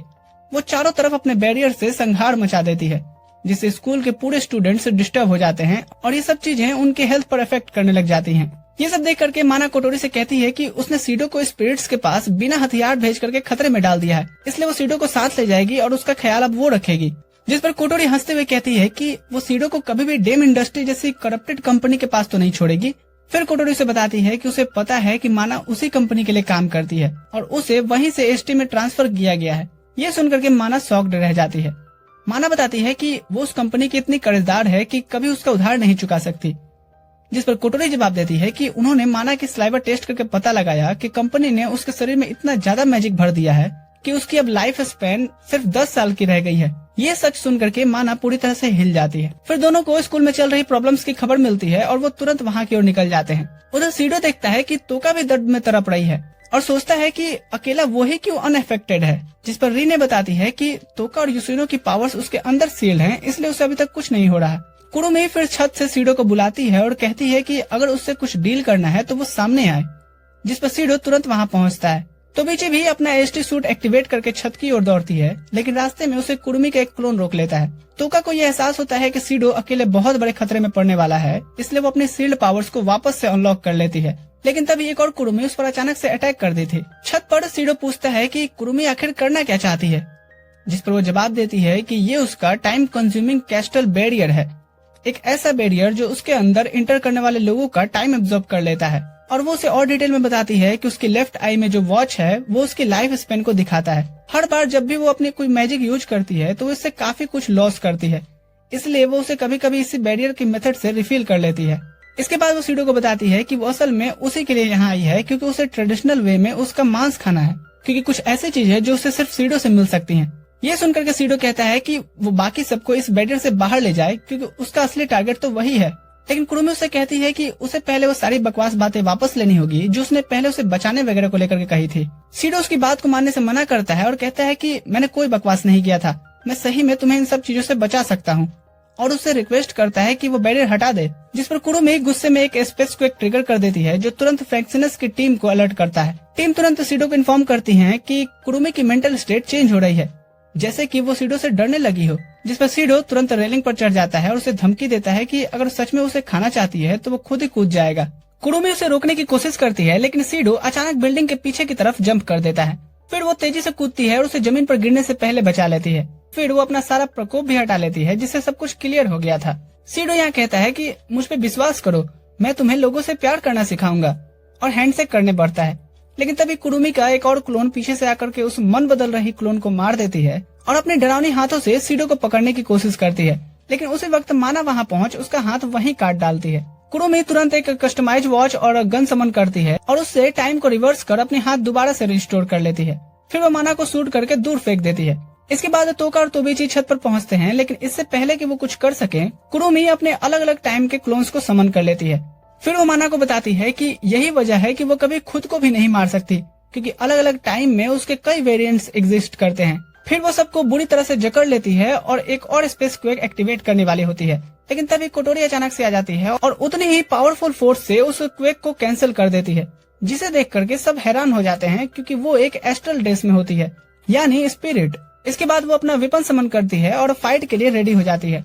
फिर दोनों के बीच इंटेंस बैटल शुरू होता है और काफी देर बाद कुरुमी अचानक टाइम को रोक देती है और अपने सारे क्लोन्स को बुलाकर कोटोरी पर फायर करवाती है। फिर धीरे धीरे उसके पास आती है और उसकी खोपड़ी में आखिरी बुलेट डाल देती है, जिससे कोटोरी नीचे गिर गई थी। कुरुमी उसे ताना मारती है ये सोच करके कि उसने जीत हासिल कर ली है, लेकिन तभी कोटोरी के सारे जख्म तुरंत हील हो जाते हैं और वो दोबारा खड़ी हो जाती है, जो देख करके कुरुमी भी हैरान रह गई थी।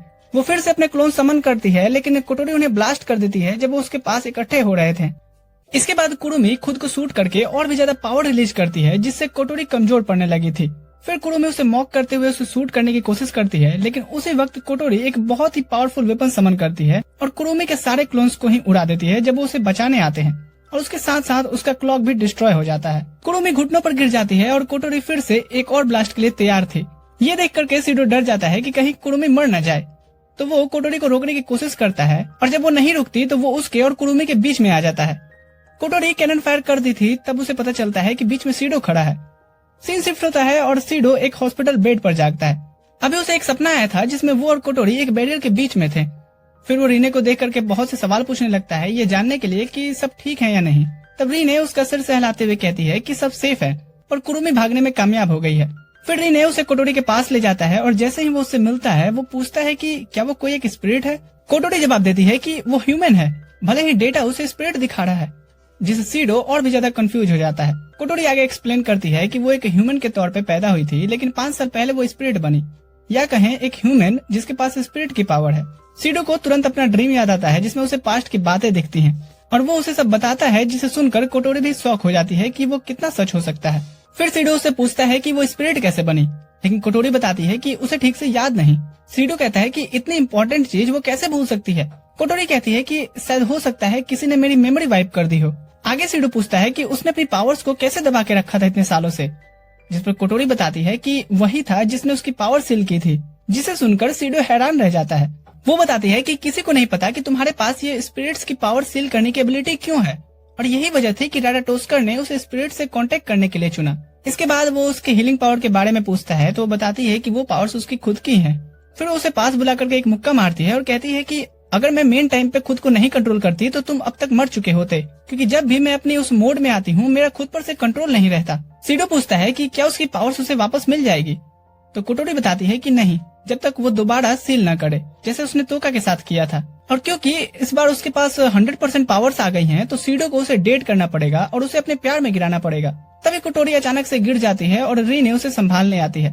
बाद में रीने सीडो को बताती है कि कोटोरी सिर्फ 2 दिन तक ही अपनी स्पिरिचुअल एनर्जी को होल्ड करके रख सकती है, उसके बाद से वो पूरी तरह से खुद को खो देगी और फिर वो लड़की नहीं रह जाएगी जिसे सीडो जानता है। इसलिए उसे 2 दिन में कोटोरी को डेट करना होगा ताकि वो उसकी पावर्स दोबारा सील कर सके। इसके बाद सीडो हॉस्पिटल में माना से मिलने जाता है, लेकिन उसे मिलने नहीं दिया जाता, तो वो तोबिची से मिलता है। जब वो जाने वाला होता है तो तोबिची उससे पूछती है कि उस फ्लेम स्पिरिट के बारे में मुझे बताओ जो कुरुमी के साथ फाइट कर रही थी। सीडो कहता है कि वो भी बेहोश था और इस बारे में वो कुछ ज्यादा नहीं जानता, और वो उससे पूछता है कि वो इस बारे में इतना चिंता क्यों कर रही है। तो तोबिची जवाब देती है कि वो वही स्पिरिट है जिसने उसके सामने 5 साल पहले उसके पेरेंट्स को जला दिया था, और तभी से वो उसे ढूंढ रही है, और उसी की वजह से उसने एसटी भी ज्वाइन किया। इसके बाद सीडो कोटोरी के साथ वाले डेट की तैयारी करता है, लेकिन पहले वो अपना टाइम बाकी लड़कियों के साथ वेस्ट करता है।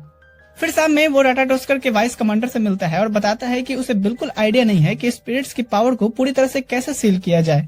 वो उससे कहता है कि क्या तुम 5 साल पहले वाले ग्रेट फायर डे की फुटेज को देखना चाहोगे, शायद इससे तुम्हें समझने में मदद मिल सके कि तुमने कोटोरी की पावर्स को कैसे सील किया था। सीडो जब बाद में उस फायर वाले दिन की फुटेज चेक करता है तो उसे खुद और कोटोरी के अलावा एक अजीब सा फिगर नजर आता है, जिस पर उसे लगता है कि शायद वही कोटोरी के अंदर दिए पावर के लिए रिस्पॉन्सिबल है। वो दिमाग पर जोर डालता है कि आखिर उस दिन क्या हुआ था, लेकिन ये सब उसके लिए बहुत भारी हो जाता है और वो वहीं बेहोश होकर गिर पड़ा था। अगले दिन जो उनकी डेट का दिन होता है, सीडो कोटोरी से मिलता है और उनकी डेट शुरू होती है। वो इंटरनेट से सीखे बहुत सारे रिझाने की टेक्निक्स अप्लाई करता है, लेकिन कुछ भी काम नहीं आ रहा था, जिस पर वो सोच में पड़ जाता है कि आखिर वो क्या करेगा, क्योंकि अगर यही हाल रहा तो वो उसे कभी भी नहीं बचा पाएगा। कुछ देर बाद कोटोरी बहाना बनाकर वहाँ से चली जाती है और सीडो भी फ्रैंक्सिनस वालों से कुछ नए प्लान्स के बारे में बात करने निकल पड़ता है। चलते चलते उसकी नजर अचानक से रीने पर पड़ती है, जो कोटोरी की देखभाल कर रही थी, क्योंकि उसे अभी भी कुछ दर्द हो रहा था। सीडो चुपके से उनके पीछे जाकर के सुनने लगता है और उसे पता चलता है कि कोटोरी तब से खुद को स्टेबलाइज करने के लिए ड्रग्स ले रही थी, क्योंकि जब से उसने अपनी पावर्स वापस पाई है वो खुद को कंट्रोल करके नहीं रख पा रही है। इसके बाद वो फिर से बीच पर वापस जाता है और जब कटोरी लौटती है तो वो अपने कान से एयरबड्स को निकाल करके फेंक देता है, क्योंकि उसे फ्रैंकसिनस वाले बेवकूफ लोग लग रहे थे जो कोई ढंग का आइडिया नहीं सजेस्ट कर रहे हैं। फिर वो अपने अंदर के बचे कुछ दिमाग को एक्टिवेट करता है और कटोरी को अम्यूजमेंट पार्क चलने का आइडिया देता है।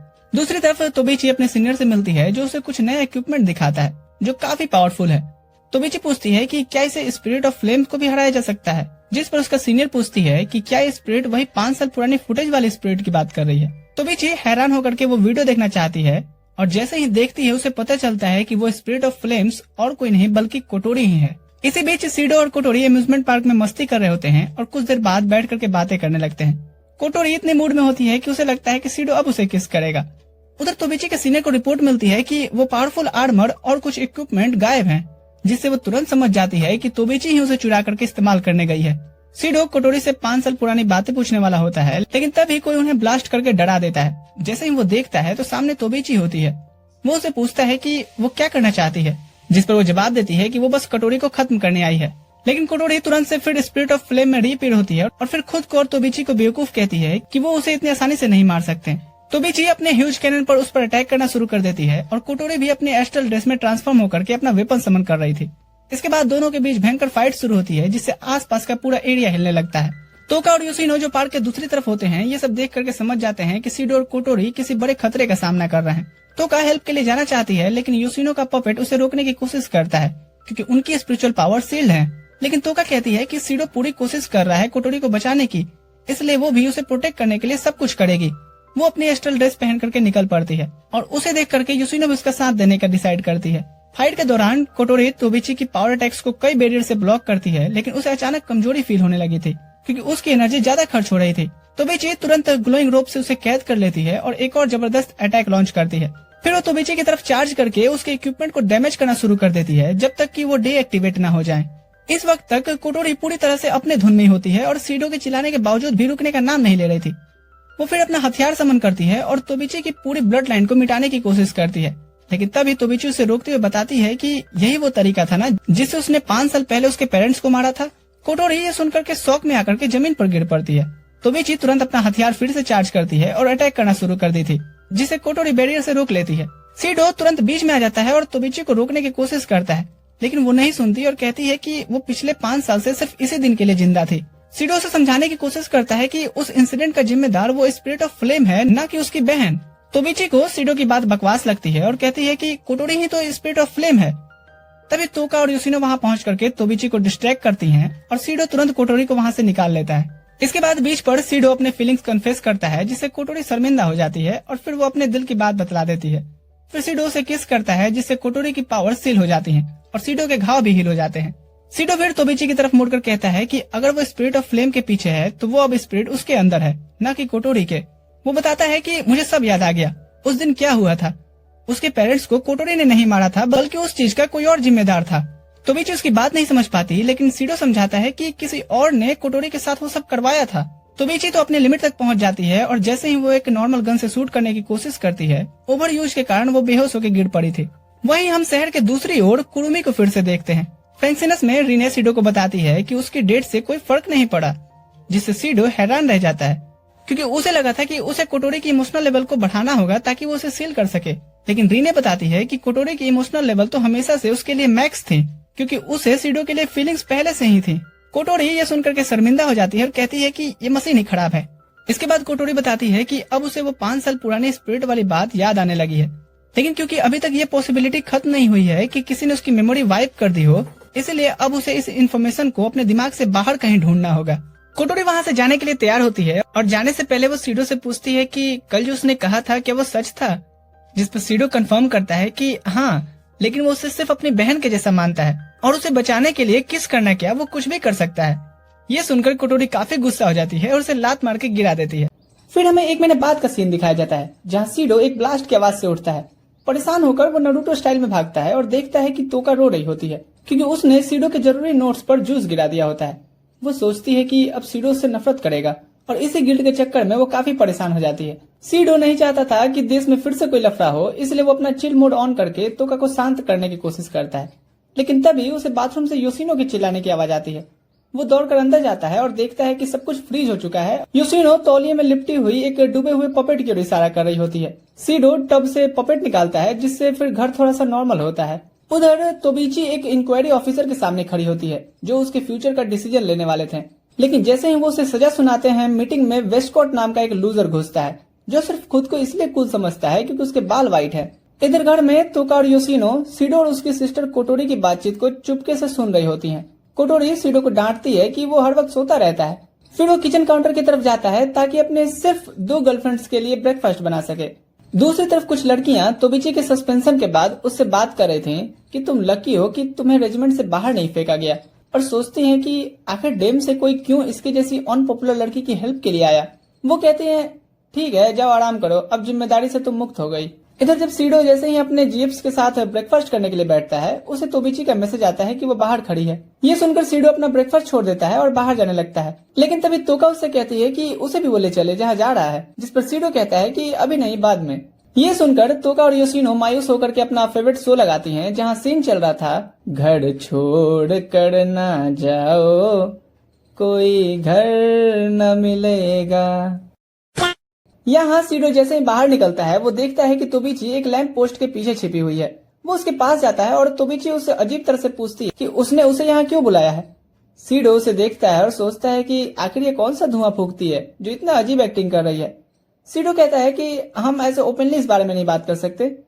तो तोबिची उसे वुमेन्स टॉयलेट में ले जाती है। सीडो उसे बताता है कि वो यहाँ उसके 1 महीने पहले हुए उस इंसिडेंट के बारे में बात करने आया है, जब उसने पूरी तरह से पागल होकर के उसकी बहन को मारने की कोशिश की थी। जब तोबिची समझ जाती है कि वो किस बारे में बात कर रहा है, तो सीडो कहता है कि कोटोरी वो स्पिरिट नहीं है जिसने उसे अनाथ बना दिया था। फिर वो तोबिची से रिक्वेस्ट करता है कि वो उस पर भरोसा करे।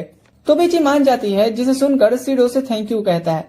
लेकिन तोबिची कहती है कि थैंक यू तो मुझे बोलना चाहिए, क्योंकि तुम मुझ पर गुस्सा नहीं हो, जबकि मैंने तो कोटोरी की लाइफ सब्सक्रिप्शन ही कैंसिल करने की कोशिश की थी।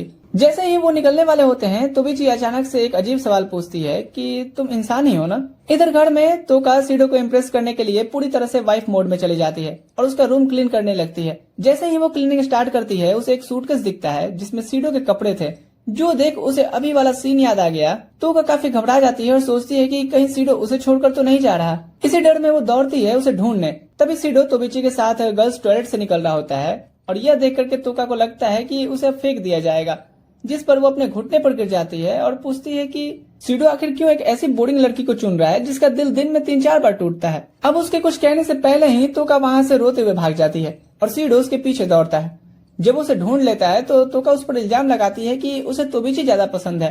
तभी कोटोरी उसे कॉल करती है और बताती है कि तोका की इमोशनल स्टेट काफी ज्यादा कमजोर हो गई है। फ्रेंड्सनेस के बाकी मेंबर्स भी ये नोटिस करते हैं कि तोका की स्पिरिट्स पावर धीरे धीरे वापस आ रही है और ये उसके और सीडो के बीच के कनेक्शन के कमजोर होने की वजह से हो सकता है, जिस पर कोटोरी उसे वार्न करती है कि अगर ये कनेक्शन पूरी तरह से टूट गया तो एक और स्पेस क्विक हो सकता है। इसे रोकने के लिए वो सीडो को कहती है कि तोका का मूड लिफ्ट करना होगा। सीडो जब पूछता है कि कैसे, तो कोटोरी उसे पुरानी ट्रिक याद दिलाती है, डेट पर ले जाना और स्पिरिट्स को अपने प्यार में गिराना। ये याद आते ही सीडो तोका को एक डेट पर ले जाता है, लेकिन जब तोका को अपनी फेवरेट ब्रेड सोल आउट दिखती है तो उसका मूड फिर से अनस्टेबल होने लगा था। इधर फ्रेंक्सनस में तभी वाइस कमांडर हाथ में काफी सारे ब्रेड्स लेके आता है। ये देख कोटोरी से कहती है कि थोड़ी सीडो को दे आए। अब तोका खुश होकर के अपने ब्रेड को खाते हुए घर लौटती है। बाद में सीडो अपना सूटकेस पैक करता है और तोबिची से मिलने निकलता है, क्योंकि उसने उससे प्रॉमिस किया था कि स्कूल ट्रिप के लिए सप्लाईज दिलवाएगा। लेकिन तोका उसे सूटकेस के साथ देख लेती है और ज्यादा परेशान हो जाती है। वो सीडो को फॉलो करने लगती है, जो उसे स्टेशन पर तोबिची के साथ दिखता है, जिससे वो सोचती है कि ये पक्का मुझे छोड़ के ही जा रहा है।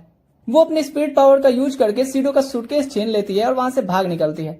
शहर में स्पेस क्वेक होने लगा था और पूरा शहर पैनिक में आ जाता है। वहीं सीडो उसके पीछे दौड़ता है और उसे एक पार्क में ढूंढ करके सब सच बताता है। लेकिन अब जब तोका की पावर्स आउट ऑफ कंट्रोल हो चुकी हैं, वो गलती से सीडो पर अटैक करने लगती है। इसी बीच रीने बाकी ग्रुप को बताती है कि तोका अब डेंजर जोन में पहुंच चुकी है। उसकी पावर्स से शहर और शायद खुद तोका भी खत्म हो सकती है। ये सब जानकर भी कोटोरी सबको एक्शन से रोक देती है, ये कहते हुए कि मुझे अपने ठड़की भाई पे पूरा भरोसा है। वापस प्लेग्राउंड में सीडो अपनी सारी ताकत जुटा करके तोका को किस करता है और एक बार फिर उसकी स्पिरिट्स पावर को सील कर देता है। इधर किसी जगह वेस्टकोट को उसकी सेक्रेटरी, जिसका नाम एलन होता है, एक अपडेट देती है, जिसमें वो बताती है कि उसने एक स्पिरिट को ट्रैक किया है जिसे सब प्रिंसेस के नाम से जानते हैं। वही स्पिरिट जो 3 महीने पहले तेलुगु सिटी से अचानक से गायब हो गई थी। एलन की रिपोर्ट में ये भी पता चलता है कि अब प्रिंसेस तेलुगु सिटी के राइसन हाई स्कूल में पढ़ रही है, वो भी तोका याटोगामी के नाम से, जिसे सुनकर वेस्टवुड का दिमाग पूरी तरह से घूम जाता है और वो डिसाइड करता है कि अब इस मामले की पूरी इन्वेस्टिगेशन की जाएगी। इधर राइसन हाई के स्टूडेंट्स जैसे ही ट्रिप पर जाने के लिए प्लेन में चढ़ने वाले होते हैं तो सबके होश उड़ जाते हैं जब वो तोका को लड़कों की यूनिफॉर्म में देखते हैं। वहीं दूसरी तरफ तो सीडो की हालत ऐसी हो जाती है जैसे अभी होश खो बैठेगा, क्योंकि उसके आंखों के सामने तो तोका की शर्ट की इलास्टिसिटी अपनी हदें पार कर रहा था। लेकिन तोका पूरी कॉन्फिडेंस के साथ सीडो के पास रहने की हिम्मत दिखा रही होती है, जिस पर टीचर उसे समझाने की कोशिश करती है कि सिर्फ लड़कों के कपड़े पहन लेने से तुम्हारे अंदर वो नहीं आ जाएगा, क्या बोलते उसको, हाँ, दिमाग। तभी बीच में तोबिची कूद पड़ती है और अनाउंस करती है कि तोका का डेडिकेशन ही दिखाता है कि उसमें जज्बा है। इसके बाद वो कहती है कि अगर तोका लड़का बनने के लिए रेडी है सिर्फ सीडो के लिए, तो फिर सीडो को भी जेंडर स्विच कर लेना चाहिए ताकि वो उसके साथ रह सके। अब इन सब अटेंशन से परेशान सीडो तुरंत बीच में कूदता है और सबको चुप रहने के लिए कहता है। अंत में टीचर मान जाती हैं और तोका और तोबिची को परमिशन दे देती हैं कि वो सीडो के साथ वाली सीट में बैठ सकते हैं। दूसरी तरफ फ्रैंकसिनस में कटोरी को उसकी टीम बताती है कि जिस ट्रेवल एजेंसी ने इस ट्रिप को स्पॉन्सर किया है वो डेम इंडस्ट्री के अंदर आती है, जिससे शक बढ़ जाता है कि शायद इस ट्रिप के पीछे कोई प्लान चल रहा है। फ्लाइट के दौरान सीडो खुद को तोका और तोबिची के बीच में फंसा हुआ पाता है, जो नॉन स्टॉप उसके अटेंशन के लिए लड़ रही होती हैं। तोबिची सीडो को एल्बो मार करके बाहर का व्यू देखने के लिए कहती है। इस पर तोका गुस्सा हो जाती है क्योंकि सीडो उसके एरोप्लेन कॉकपिट को देखने से मना कर रहा था। इसी बीच एक मिस्टीरियस और स्ट्रेंज औरत तोका की फोटो क्लिक करती है, जिसे देखकर सीडो कंफ्यूज हो जाता है। लेकिन तोबिची तुरंत बताती है कि वो एक फोटोग्राफर है जो इस ट्रिप के लिए आई है, पर वो एलन के बारे में ये सच छुपा रही थी कि एलन डेम इंडस्ट्री के लिए काम करती है और तोका की जासूसी कर रही है। एलन जैसे ही अपनी सीट पर लौटने लगती है, दो अटेंशन के भूखे स्टूडेंट्स उसका रास्ता रोक लेते हैं और कैमरे से रिलेटेड बकवास सवाल करने लगते हैं, जिस पर एलन उसको अवॉइड करके वहां से निकल जाती है क्योंकि वो उन गधों के साथ ढेंचू नहीं करना चाहती थी। अब अरूबी आइलैंड्स पर सब उतरते हैं। तोका भागती हुई समंदर की तरफ जाती है और सीडो उसके पीछे पीछे चल पड़ता है। इसी बीच टीचर अनाउंस करती हैं कि अगला स्टॉप एक म्यूजियम होगा। सीडो तोका को वापस लाने की कोशिश करता है, लेकिन तोका कहती है कि उसे कोई उसका पीछा करता हुआ फील हो रहा है और फिर वो भाग जाती है, जिस पर एलन भी उनके पीछे भागने लगती है। लेकिन तभी मैं और मी अचानक से प्रकट होकर के एलन को डिस्ट्रैक्ट कर देती हैं और उसका हाथ पकड़ के उसे खींच ले जाती हैं। ये तीनों तोका की बेस्ट स्पिरिट फ्रेंड्स हैं। सीडो और तोका एक साथ जंगल की तरफ भागते हैं, लेकिन तभी एक मैसिव तूफान आ जाता है। कुछ डस्टबिन उड़ते हुए आते हैं और एक तोका के सिर पर आकर के गिरता है, जिससे वो बेहोश हो जाती है। सीडो उसे उठा करके सेफ जगह पर ले जाने की कोशिश करता है, लेकिन तभी दो स्पिरिट्स आपस में लड़ती हुई मिलती हैं और आसमान में बिजली और तूफान शुरू हो जाता है। यूजुरु जो रिबन्स में लिपटी हुई है और कागुया जो सिमिलर आउटफिट में ही रहती है, दोनों लड़ रही होती हैं कि असली यमाई कौन है। अच्छा, ये दोनों ट्विंस स्पिरिट हैं जो पहले एक ही स्पिरिट थी जिसका नाम यमाई था। बाद में ये स्पिरिट दो बॉडीज में बदल गई, जिसे यूजुरु और कागुया का नाम दिया गया और अब ये हमेशा इस बात पर लड़ती रहती हैं कि उन दोनों में से असली यमाई कौन है। जब ये अर्थ पर अपीयर होती हैं तो यहाँ पर काफी बड़ा तूफान आ जाता है, क्योंकि इनका हवा से डायरेक्ट कनेक्शन होता है। चारों तरफ तूफान मचा हुआ था, लेकिन वो दोनों इसे पूरी तरह से इग्नोर करके आपस में लड़ रही होती हैं, जिस पर सीडो जो काफी कंफ्यूज होता है बीच में आने की कोशिश करता है। इन दोनों स्पिरिट्स को सीडो का रोक टोक बिल्कुल पसंद नहीं आता और वो पूछती है कि वो उनकी फाइट में टांग क्यों अड़ा रहा है। तभी अचानक यूजुरु को एक रियलाइजेशन होता है और वो पॉइंट करती है कि सालों से लड़ने के बाद भी आज तक ये डिसाइड नहीं हो पाया कि असली यमाई कौन है। इसके बाद वो सबके सामने एक आइडिया रखती है कि जो भी सीडो का दिल जीतेगा उसे ही दोनों में से असली यमाई डिक्लेयर कर दिया जाएगा। दूसरी तरफ स्कूल ग्रुप के साथ तोबिची परेशान होती है जब सीडो वापस नहीं आता और वो उसे ढूंढने के लिए निकलने ही वाली होती है कि तभी वो उसे आता हुआ दिखता है, साथ में दो नई लड़कियां और बेहोश तोका को लेकर के। ये देख करके तोबिची की जेलसी तुरंत भड़क जाती है, खासकर जब वो नोटिस करती है कि यूजुरु और कागुया दोनों की फिगर तो उससे ज्यादा ही अच्छा है। स्कूल में उनकी टीचर तमाए सीडो की क्लास में उन गर्ल्स के लिए जगह बनाती हैं। तमाए जब इन ट्विंस को सेटल करने की कोशिश करती हैं, तभी वो रिवील करती हैं कि वे दोनों पहले एक ही स्पिरिट्स थी जिनका नाम यमाई था। बाद में यमाई नाम की स्पिरिट्स दो बॉडीज में बदल गयी, जो कि कोई और नहीं बल्कि यूजुरु और कागुया हैं। सीडो अब इन दोनों गर्ल्स के नखरों से परेशान होकर के थोड़ा रिलैक्स करने के लिए पूल एरिया में जाता है, लेकिन वो अचानक पानी में गिर जाता है और खुद को दोनों गर्ल्स के साथ बिना कपड़ों के पाता है। दोनों उसके टेंशन पाने के लिए तड़प रही होती हैं और फिर दोनों बिना फालतू की फाइट में उलझ जाती हैं। सीडो उन्हें रोकने की कोशिश करता है ताकि कोई अंदर इनकी बकवास कंपैरिजन न सुन ले, लेकिन तभी दरवाजा खुलता है और तोका पुल में जंप कर जाती है तोका जब सीडो और गर्ल्स को एक साथ देखती है तो सीडो से कहता है कि इन दोनों ने उसे ट्रिक करके यहाँ फंसाया है। इसके बाद एक एक करके सारी गर्ल्स पूल में घुस जाती हैं, जिस पर सीडो अपनी इज्जत बचा करके वहां से भाग जाता है और एक पत्थर पे छिप जाता है। तोका उसे फॉलो करती है और कहती है कि वो उसे कवर करेगी ताकि वो अपना दहेज सही सलामत लेकर के यहाँ से निकल सके। लेकिन जैसे ही तोका उसे छुपाने की कोशिश करती है, सीडो सीधे वापस उसी पानी में गिर जाता है। इधर कहीं पे एलन अपनी एयरशिप को रिपोर्ट देती है और अपने यूनिट को रेडी करने का ऑर्डर देती है। वहीं कागुया और यूजुरू अपने बेहुदे अटेम्प्ट्स को आगे बढ़ाते हैं और सीडो के रिजॉर्ट वाले रूम में ही छिप जाती हैं। आगे तोका और तोबिची आपस में इस बात पर लड़ने लगती हैं कि सीडो की देखभाल कौन करेगा। उनकी लड़ाई इतनी बढ़ जाती है कि मैं और मी उन्हें सजेस्ट करती हैं कि इससे अच्छा कोई और तरीका निकाला जाए। इसके बाद तोका और तोबिची ट्रायो के रूम की ओर बढ़ती हैं और एलन बाहर 3 यूनिट्स को तैनात करने का ऑर्डर देती है। लेकिन जैसे ही एलन दरवाजा खोल करके अंदर की कंडीशन चेक करती है, अचानक एक पिलो उसके मुंह पर आकर के लगता है, जिससे उसकी प्रेजेंस मैं और मी के सामने एक्सपोज हो जाती है। दूसरी तरफ सीडो के रूम में ट्विन सिस्टर्स सीडो की इज्जत लूटने का खेल खेल रही होती हैं। बाहर टीचर इतनी रात को हलचल देखकर जो सोचती हैं कि ये सब इतने एक्टिव क्यों हैं। जब उन्हें बताया जाता है कि सीडो बीमार है तो वो उसके रूम का दरवाजा नॉक करती हैं। अनफॉर्चुनेटली उसी वक्त सीडो बिना कपड़ों में बाहर भागने की कोशिश करता है और सीधे तमाए के ऊपर गिरता है। अरूबी आइलैंड के ऊपर जेम्स पेडिंगटन, जो कि आर्बिटल एयरशिप का कैप्टन है, वो और उसके क्रू रिजॉर्ट की क्लोजली निगरानी कर रहे होते हैं और जब एलन से कोई अपडेट नहीं मिलती है तो वो तुरंत तीनों यूनिट्स को वापस बुला लेता है। अगले दिन सीडो रीने के गाइडेंस के अकॉर्डिंग ट्विंस का बीच पर वेट करता है। दोनों डिस्कस करते हैं कि सिचुएशन को कैसे हैंडल किया जाए। रीने कहती है कि वो उन्हें एडवाइस देगी कि वो सीडो का दिल कैसे जीत सकती हैं, जिसका फायदा उठा करके तुम उसे किस करके सील कर सकते हो। लेकिन वो वार्न भी करती है कि अगर सीडो ने सिर्फ एक को किस किया तो दूसरी वाली प्रॉब्लम क्रिएट कर सकती है। फिर भी रीने मानती है कि यही बेस्ट अपॉर्चुनिटी है। सीडो ट्विंस को बचाने के लिए पूरी तरह से रेडी होता है। इसके बाद कागुया और यूजुरू बीच पर पहुंचती हैं और सीडो उनके स्विम सूट्स की तारीफ करता है। फिर दोनों सीडो से कहते हैं कि उन्हें बॉडी लोशन लगा दे, जिस पर फिर से एक फाइट शुरू हो जाती है कि सीडो पहले किसे लोशन लगाएगा। जब ये दोनों लड़ाई करती रहती हैं, तब सीडो इस लड़ाई को खत्म करने के लिए दोनों को एक साथ लोशन लगाना शुरू कर देता है। उधर एलन लगातार तोका पर नजर रखती है और आर्बिटल को उसकी मूवमेंट्स ट्रैक करने का ऑर्डर देती है। लेकिन तभी एलन एक ट्रैप में गिर जाती है जो मैं और मी ने सेट किया होता है और वो उसे तोनोमाची के साथ बालू में पूरी तरह से धंसा देते हैं। तोनोमाची, जो खुद एलन का पीछा कर रहा होता है, उससे पटाने के लिए यहाँ कहता है कि तुम मेरे पे लाइन मत मारो, मैं अपनी बंदी के लिए लॉयल हूँ। वहीं बीच पर तोका और तोबिची भी सीडो, कागुया और यूजुरू को ज्वाइन करती हैं। सीडो जल्दी से नोटिस करता है कि ट्विंस इन दोनों गर्ल्स के साथ काफी फेमिलियर है, जिस पर कागुया बताती है कि उसने तोका से दोस्ती कर ली है और उसे अपना सेंसेई बना लिया है, जबकि यूजुरू ने तोबिची से एडवाइस लेकर के उसके अंडर सीखने का डिसीजन लिया है। तोबिची थोड़ी क्यूरियोसिटी के साथ पूछती है कि सब लोग बीच पर क्या कर रहे हैं और सीडो कुछ बोलने की कोशिश करता है लेकिन घबरा जाता है, जिस पर रीने बीच में आकर के अनाउंस करती हैं कि वो सब वॉलीबॉल खेलने का प्लान बना रहे थे। सीडो रीने से पूछता है कि वो इतने अचानक क्यों आ गई, जिस पर वो बताती हैं कि तोका और तोबिची के आने की वजह से प्लान थोड़ा चेंज करना पड़ा। वॉलीबॉल मैच के दौरान रीने सीडो को ट्विंस के साथ टीम अप कर देती है ताकि उन्हें साथ में टाइम बिताने और बॉन्डिंग बनाने का मौका मिल सके। इसके जवाब में रीने खुद तोका और तोबिची के साथ टीम बना लेती है ताकि मैच में सीडो और ट्विंस का सामना कर सके। सीडो थोड़ा परेशान होता है क्योंकि उसे लगता है कि ये ट्विंस कभी आपस में कॉर्पोरेट करके नहीं खेल पाएंगे और दूसरी तरफ तोका और तोबिची का साथ में भी मिलकर खेलना मुश्किल ही है, जिस पर रीने उसे टेंशन ना लेने को कहती है। मैच शुरू होते ही ट्विंस स्ट्रगल करती हैं, जिससे तोका और तोबिची को शुरुआती फायदा मिल जाता है। दोनों ओपोनेंट्स मिलकर के कागुया और यूजुरू को टीज भी करने लगती हैं कि वो एक टीम की तरह परफॉर्म नहीं कर पा रहे, जिस पर ट्विंस और ज्यादा ट्रिगर हो जाती हैं और थोड़ी देर बाद मिलकर के अच्छे से खेलना शुरू कर देती हैं। उनकी ये नई टीम वर्क उन्हें एक स्कोर दिलाती है, जिस पर दोनों खुश होकर के सेलिब्रेट करती हैं, लेकिन फिर तुरंत अपनी बक पे वापस लौट आती हैं। इसके बाद एक छोटे से शेड के पीछे सीडो रीने से कंसल्ट करता है और पूछता है कि क्या उनका प्लान वाकई में काम करेगा।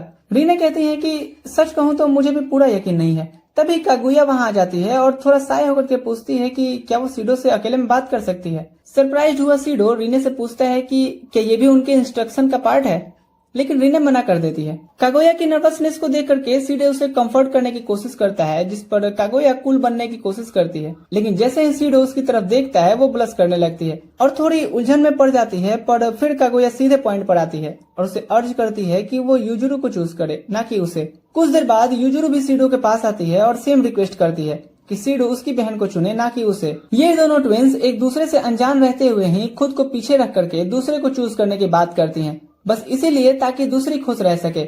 जिस पर सीडो बताता है कि जो भी चूज नहीं होगी वो गायब हो जाएगी, तुम्हें पता है ना। कागोया और यूजुरु दोनों इस बात को कंफर्म करती हैं। सीडो इस पर एक्सप्लेनेशन मांगता है तो दोनों रिवील करती हैं कि उनका विश यही है कि दूसरी जिंदा रहे और दुनिया को एक्सपीरियंस करती रहे। कागोया बताती है कि इसीलिए उसने बैटल ऑफ चार्म शुरू किया और यूजुरु कहती है कि उसने चैलेंज भी इसीलिए एक्सेप्ट किया था। इसके बाद दोनों एक दूसरे को ज्यादा क्यूट और डिजर्विंग बताती हैं कि वही असली यमाई बननी चाहिए, लेकिन साथ ही वो सीडो को वार्न भी करती हैं कि अगर उसने चूज नहीं किया जल्दी ही तो वो लड़ करके पूरा आइलैंड ही उड़ा देंगे। इतना सब सोचते हुए सीडो रात में तोका को सब कुछ बता देता है, लेकिन उसे दुख तब होता है जब कागुया और यूजुरु ये सारी बात सुन लेती हैं। गुस्से में दोनों के बीच लड़ाई शुरू हो जाती है। दूसरी तरफ तोबिची होटल के बाहर सीडो को ढूंढते हुए निकलती है, लेकिन उसे सीडो की जगह एक अकेला यूनिट मिल जाता है। इससे पहले कि वो रिएक्ट कर पाए, रीने उससे पूछती है कि वो बाहर क्यों घूम रही है। एक पल के लिए तोबिची का ध्यान भटकता है और तभी वो रोबोट दोनों पर अटैक कर देता है। उधर फ्रैंक्सिनस पर वाइस कमांडर कमांड संभालता है। वो एयरशिप का स्टिल्थ मोड डीएक्टिवेट कर देता है, जिससे उनकी प्रेजेंस एलन की एयरशिप से थोड़ी देर के लिए दिख जाती है। पैडिंगटन पहचान लेता है कि ये राटाटोस्कर की ही एयरशिप है और तुरंत अपने क्रू को अटैक के लिए प्रिपेयर होने का ऑर्डर देता है। वापस आइलैंड पर कागुया और यूजुरु की लड़ाई और तेज हो जाती है जब वो एक दूसरे से पूछती हैं कि आखिर क्यों दोनों ने खुद को सेक्रीफाइस करने को तैयार हो गई। फ्रस्ट्रेटेड होकर के वो डिसाइड करती हैं कि वो फिर से अपनी ओरिजिनल प्लान के अकॉर्डिंग जाएंगी, जिसमें जो जिंदा रहेगी वही विनर बनेगी। इस इंटेंस लड़ाई के बीच दोनों सिस्टर आमने सामने आती हैं, जिस पर सीडो उन्हें रोकने की कोशिश करता है और बोलता है कि वो उसके लिए सब नहीं करे। इस दौरान फ्रैक्सिनस पर एग्रेसिवली अटैक होता है, पर वाइस कमांडर तो तमंचे पे डिस्को सॉन्ग सुन करके झूमे जा रहा था। ये देखकर सिजाकी, जो कि सीडो की असिस्टेंट है, वो घबरा जाती है और कटोरी से वाइस कमांडर के इस बिहेवियर के बारे में बताती है। कटोरी को समझ आ जाता है कि कुछ तो गड़बड़ है और वो पूछती है कि क्या हुआ। वो बताती है कि उनकी एयरशिप पर अटैक हो रहा है और शायद वो ज्यादा देर तक सरवाइव ना कर पाए। कटोरी काम रहती है और सिजाकी को एश्योर करती है कि वो और बाकी क्रू सेफ रहेंगे, बस जाकर के वाइस कमांडर के कान से एयरफोन निकाल दो। उधर अरूबी आइलैंड पर ट्विंस की जबरदस्त लड़ाई जारी रहती है। नीचे से ये सब देखते हुए सीडो खुद से ये सवाल करता है कि वो दोनों इतना लड़ क्यों रही हैं, जबकि क्लियरली दिख रहा है कि दोनों एक दूसरे की केयर करती हैं। तभी तोका उसे वार्न करती है कि मेरे आसपास कुछ महसूस हो रहा है। दोनों जंगल की तरफ देखते हैं, जहाँ से लाइट शाइन करती दिखती है और एक जानी पहचानी वॉइस सुनाई देती है। ये आवाज एलन की होती है, जो सामने आकर के बताती है कि वो तोका से अकेले सामना करने का मौका ढूंढ रही थी। लेकिन एलन तब शॉक्ड रह जाती है जब उसे ट्विंस दिखती हैं। सीडो थोड़ी कंफ्यूजन में एलन से पूछता है कि वो कौन है और क्या वो एसटी से बिलोंग करती है, लेकिन एलन मना कर देती है। इसके बाद वो अपनी यूनिट्स की तरफ इशारा करके उन्हें तोका को पकड़ने का ऑर्डर देती है, लेकिन जैसे ही वो लोग तोका पर अटैक करते हैं, तोका अपने वेपन सेंडोल्फिन से तुरंत उन्हें खत्म कर देती है। तोका को उसके लिमिटेड एस्ट्रल ड्रेस में और अपने एंजल वेपन के साथ देख करके एलन कॉन्फिडेंटली कंफर्म कर देती है कि तोका ही वो स्पिरिट है जिसे प्रिंसेस कहा जाता था, और फिर वो उसे अपने साथ चलने के लिए कहती है, जिसके जवाब में तोका सेंडोल्फिन उठा करके एलन को चुनौती देती है। सीडो तुरंत एंटर करता है और उसे रोकता है, लेकिन तोका कहती है कि एलन से उसे कुछ डेंजरस फील हो रहा है। वो समझाती है कि एलन की ऑरा बिल्कुल किसी एसटी मेंबर जैसी लगती है, लेकिन उससे भी ज्यादा पावरफुल और खतरनाक। तोका की बात खत्म होते ही एलन तुरंत अपना सीआर यूनिट को एक्टिवेट करती है और बैटल के लिए तैयार हो जाती है। वो अपने यूनिट्स को रुकने का ऑर्डर देती है और कहती है कि वो खुद देखना चाहती है कि क्या तोका वाकई में उतनी ताकतवर है जितना लोगों से उसने सुना है। इसके बाद तोका बिना किसी हिचकिचाहट के एलन की तरफ सेंडोल्फिन के साथ अटैक करती है। दूसरी तरफ वाइस कमांडर फुल फोकस होकर के सक्सेसफुली काउंटर अटैक शुरू करता है और फ्रैंक्सिनस पर आने वाले अटैक से सभी को सेफ रखता है। बैटलफील्ड पर तोका और एलन आपस में बुरी तरह टकरा रही होती हैं। एलन तोका के एक अटैक को आसानी से डिफ्लेक्ट कर देती है और कहती है कि तोका एक डिसअपॉइंटमेंट है। फिर एलन उसकी शील्ड तोड़ देती है और सेंडोल्फिन को डिस्ट्रॉय कर देती है, जिससे तोका थोड़ी देर के लिए सुन हो गई थी। और इस मौके का फायदा उठा करके एलन एक और अटैक करती है और तोका को गिरा देती है। सीडो ये देख करके घबरा जाता है और तोका की तरफ भागता है, लेकिन बीच में वो यूनिट्स उसे ब्लॉक कर देते हैं। एलन फिर ऑर्डर देती है कि तोका को पकड़ा जाए और उसे एयरशिप तक लेके जाया जाए। सीडो चिल्ला करके तोका का नाम पुकारता है।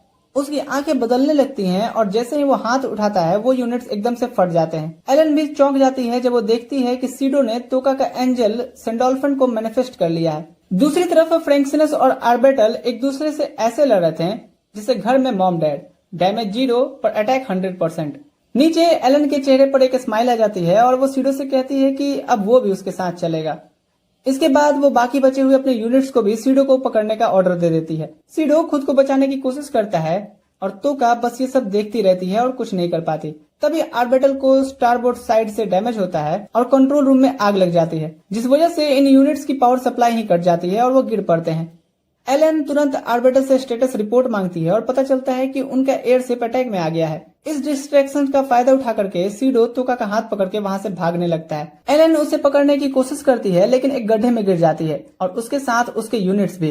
गिरने से पहले एलन सोचती है कि ये ट्रैप किसने सेट किया था और जाहिर है कि ये सब मैं और मी की प्लानिंग थी जो अब चैन से सो रही होती हैं। अब एलन से कनेक्शन कटने के बाद आर्बिटल को मजबूरी में पीछे हटना पड़ता है। सीडो और तोका बीच तक पहुंचते हैं लेकिन वहां देखते हैं कि ट्विंस अभी तक आपस में लड़ रहे होते हैं। सीडो उन्हें रोकने के लिए चिल्लाता है लेकिन कोई असर नहीं होता।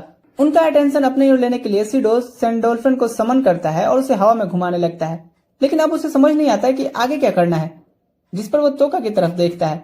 तोका उसे याद दिलाती है कि सैंडोल्फिन अपने यूजर की इच्छा से रिस्पॉन्ड करता है और उसकी प्रोटेक्ट करने की इच्छा से ही ये उससे मैनिफेस्ट हुआ था। सीडो थोड़ा नर्वस हो जाता है लेकिन तोका उसका हाथ पकड़ लेती है और उसे भरोसा दिलाती है। तोका सीडो से कहती है कि वो सैंडोल्फिन को सही इरादे के साथ स्विंग करे और वो स्वॉर्ड रिस्पॉन्ड जरूर करेगा। सीडो गहरी सांस लेता है और खुद को फोकस करता है और तोका की मदद से सैंडोल्फिन को स्विंग करता है। स्वॉर्ड से एक पावरफुल एनर्जी निकलती है जो ट्विंस की बनी हुई उस स्टॉर्म को काटते हुए बीच में रास्ता क्लियर कर देती है और अब जाकर के ट्विंस का ध्यान जाता है इन पे। अब चीजें सुलझाने के लिए सीडो कहता है कि वो उनका स्पिरिट पावर सील कर सकता है ताकि दोनों जिंदा रह सके। शुरू में ट्विंस सीडो पर भरोसा नहीं करते हैं क्योंकि वो एक इंसान है, लेकिन फिर दोनों की एक नई जिंदगी को इमेजिन कर करके वो उसे एक मौका देने का फैसला लेती हैं। पर तभी आर्बिटल वापस सामने आ जाता है पैडिंगटन के साथ, जो तोका और ट्विंस को पकड़ना चाहता है। एयरशिप को देखते ही कागोया और यूजुरु एक दूसरे की आंखों में देखते हैं और बिना कुछ बोले डिसाइड कर लेते हैं कि उन्हें क्या करना है। इसके बाद दोनों अपने अपने वेपन एंजल्स को समन करते हैं और अपनी पावर्स को मर्ज करके एक परफेक्ट एरो बनाते हैं। फिर वो उससे एयरशिप पर निशाना लगा करके एक ही शॉट में उसे पूरी तरह से तबाह कर देती हैं। इसके बाद ट्विंस सीडो से उसके प्रॉमिस को पूरा करने ले जाती हैं और एज एक्सपेक्टेड उनके एस्ट्रल रेस फेड होने लगते हैं क्योंकि उनका स्पिरिट पावर सीडो के अंदर सील हो जाता है। अचानक तोका पीछे से आ जाती है और गुस्से में पूछती है कि सीडो ये ट्विंस के साथ क्या कर रहा है। सीडो एक्सप्लेन करने की कोशिश करता है लेकिन ट्विंस शर्मा करके कहती हैं कि सीडो ने उनकी इज्जत लूट ली है। ये सुनकर तोका गुस्से में उसका नाम चिल्लाती है। अब कुछ दिनों बाद स्कूल में मैं और मी अनाउंस करते हैं कि इस साल के टेंडर फेस्टिवल का ऑर्गेनाइजर सीडो ही होगा, जिससे सीडो एकदम शॉक में चला जाता है। तोका जब तोनोमाची से पूछती है ये फेस्टिवल क्या है तो वो समझाता है कि ये एक पूरा सिटी वाइड इवेंट होता है जिसमें 10 स्कूल हिस्सा लेते हैं और हर स्कूल का एक स्टूडेंट को सिलेक्ट किया जाता है एक्टिविटी ऑर्गेनाइज करने के लिए। उसी दिन बाद में सीडो इस नए काम के बोझ से थक जाता है और अपना फ्रस्ट्रेशन जाहिर करता है, लेकिन साथ ही योशिनो को थैंक यू भी बोलता है उसकी हेल्प के लिए, जिस पर योशिनो कहती है कोई बात नहीं। तभी अचानक स्पेस क्विक का अलार्म बजता है और सीडो तुरंत कोटोरी को कॉल करता है। कोटोरी एक्टिव मोड में आकर के कहती है कि फ्रैक्सिनस उसे तुरंत नए स्पिरिट के लोकेशन में ट्रांसपोर्ट कर रहा है। जब सीडो उस लोकेशन पर पहुंचता है तो देखता है कि वो स्पिरिट अकेले वहां गाना गाड़ी होती है। कटोरी कंफर्म करती है कि सीडो ने जिस स्पिरिट को देखा है वो डीवा है, जो सिर्फ 6 महीने पहले एक बार नजर आई थी। कटोरी उसे वार्निंग देती है कि डीवा की पावर्स के बारे में कोई जानकारी नहीं है, इसलिए उसे सतर्क रहना चाहिए। सीडो जैसे ही डीवा के पास जाता है गलती से एक कैन गिरा देता है, जिससे डीवा का ध्यान उसकी तरफ जाता है। वो पूछती है कि क्या यहाँ कोई है? अगर कोई है तो सामने आकर बात करो। कटोरी सीडो को भरोसा दिलाती है कि उनकी टीम उसे गाइड करेगी और कहती है कि अब सामने आ जाओ। डीवा जैसे ही चारों तरफ देखती है सीडो आखिरकार सामने आता है। वो माफी मांगता है और उसे इम्प्रेस करने की कोशिश करता है, लेकिन फ्रैक्सिनस पर देखा जाता है कि डीवा का अफेक्शन स्टेटस तेजी से गिर रहा है। कटोरी सीडो को अलग अलग चीजें ट्राई करने की सलाह देती है, लेकिन आखिरकार कटोरी भी हार मान लेती है। सीडो के बेहुदे कॉम्प्लीमेंट से परेशान होकर डीवा अपनी आवाज से एक पावरफुल वेव निकालती है जो सीडो को हवा में उड़ा देती है और वो लगभग स्टेज से गिर ही जाता है। शुक्र है कि सीडो किसी तरह खुद को पकड़े रखता है। तभी ऊपर से एक तेज धमाका होता है और पता चलता है कि ये एसटी की एंट्री है, जिस पर डीवा की मूड तुरंत बदल जाती है और वो एसटी से कहती है कि वो उसके ऑडियंस बने और उसका गाना सुन ले। लेकिन किसी को भी ये सस्ता लेडी गागा का कॉन्सर्ट सुनने का मूड नहीं था। सभी एक एक करके उस पर अटैक कर उसे सरेंडर करने को कह रहे थे। जैसे ही सिचुएशन हाथ से निकलने लगती है, फ्रैक्सिनस सीडो को एक सेफ जगह टेलीपोर्ट कर देता है और डीवा एक फोर्स फील्ड एक्टिवेट करके अचानक से गायब हो जाती है, जिससे रियो को, जो कि एसटी की कमांडर है, काफी परेशान हो जाती है क्योंकि फिर एक बार वो उसे पकड़ने में फेल हो गई है। अगले दिन थका हुआ सीडो तोबिची और तोका के साथ फेस्टिवल की मीटिंग अटेंड करता है और वहां उन्हें पता चलता है कि मीटिंग होस्ट कर रही लड़की और कोई नहीं बल्कि डीवा ही होती है। इसके बाद फ्रैक्सिनस पर कटोरी सीडो को इन्फॉर्म करती है कि उस स्पिरिट का रियल नाम मिकू है, जो एक फेमस सिंगर है और अपने एक्सक्लूसिव कॉन्सर्ट सिर्फ लड़कियों के लिए रखती है। कटोरी ये भी बताती है कि मीकू को लड़कों से नफरत है और वो सिर्फ औरतों से प्यार करती है क्योंकि मीकू को मर्दों से एलर्जी होती है। कटोरी सीडो को वापस स्कूल भेजती है पूरी तैयारी के साथ, हॉट लड़की बना के। थोड़ा नर्वस होकर के पहले सीडो आई, मैं और मी से मिलता है और खुद को सीडो की कजन सिडोरी नाम से इंट्रोड्यूस करता है। तभी तोका अचानक आ जाती है और जैसे ही वो सीडो की पहचान बताने वाली होती है, सीडो तुरंत बीच में टपक पड़ता है और उससे रिक्वेस्ट करता है कि उसकी पहचान छुपाए। तोका मान जाती है और सिडोरी के रूप में मीकू को ग्रीट करती है।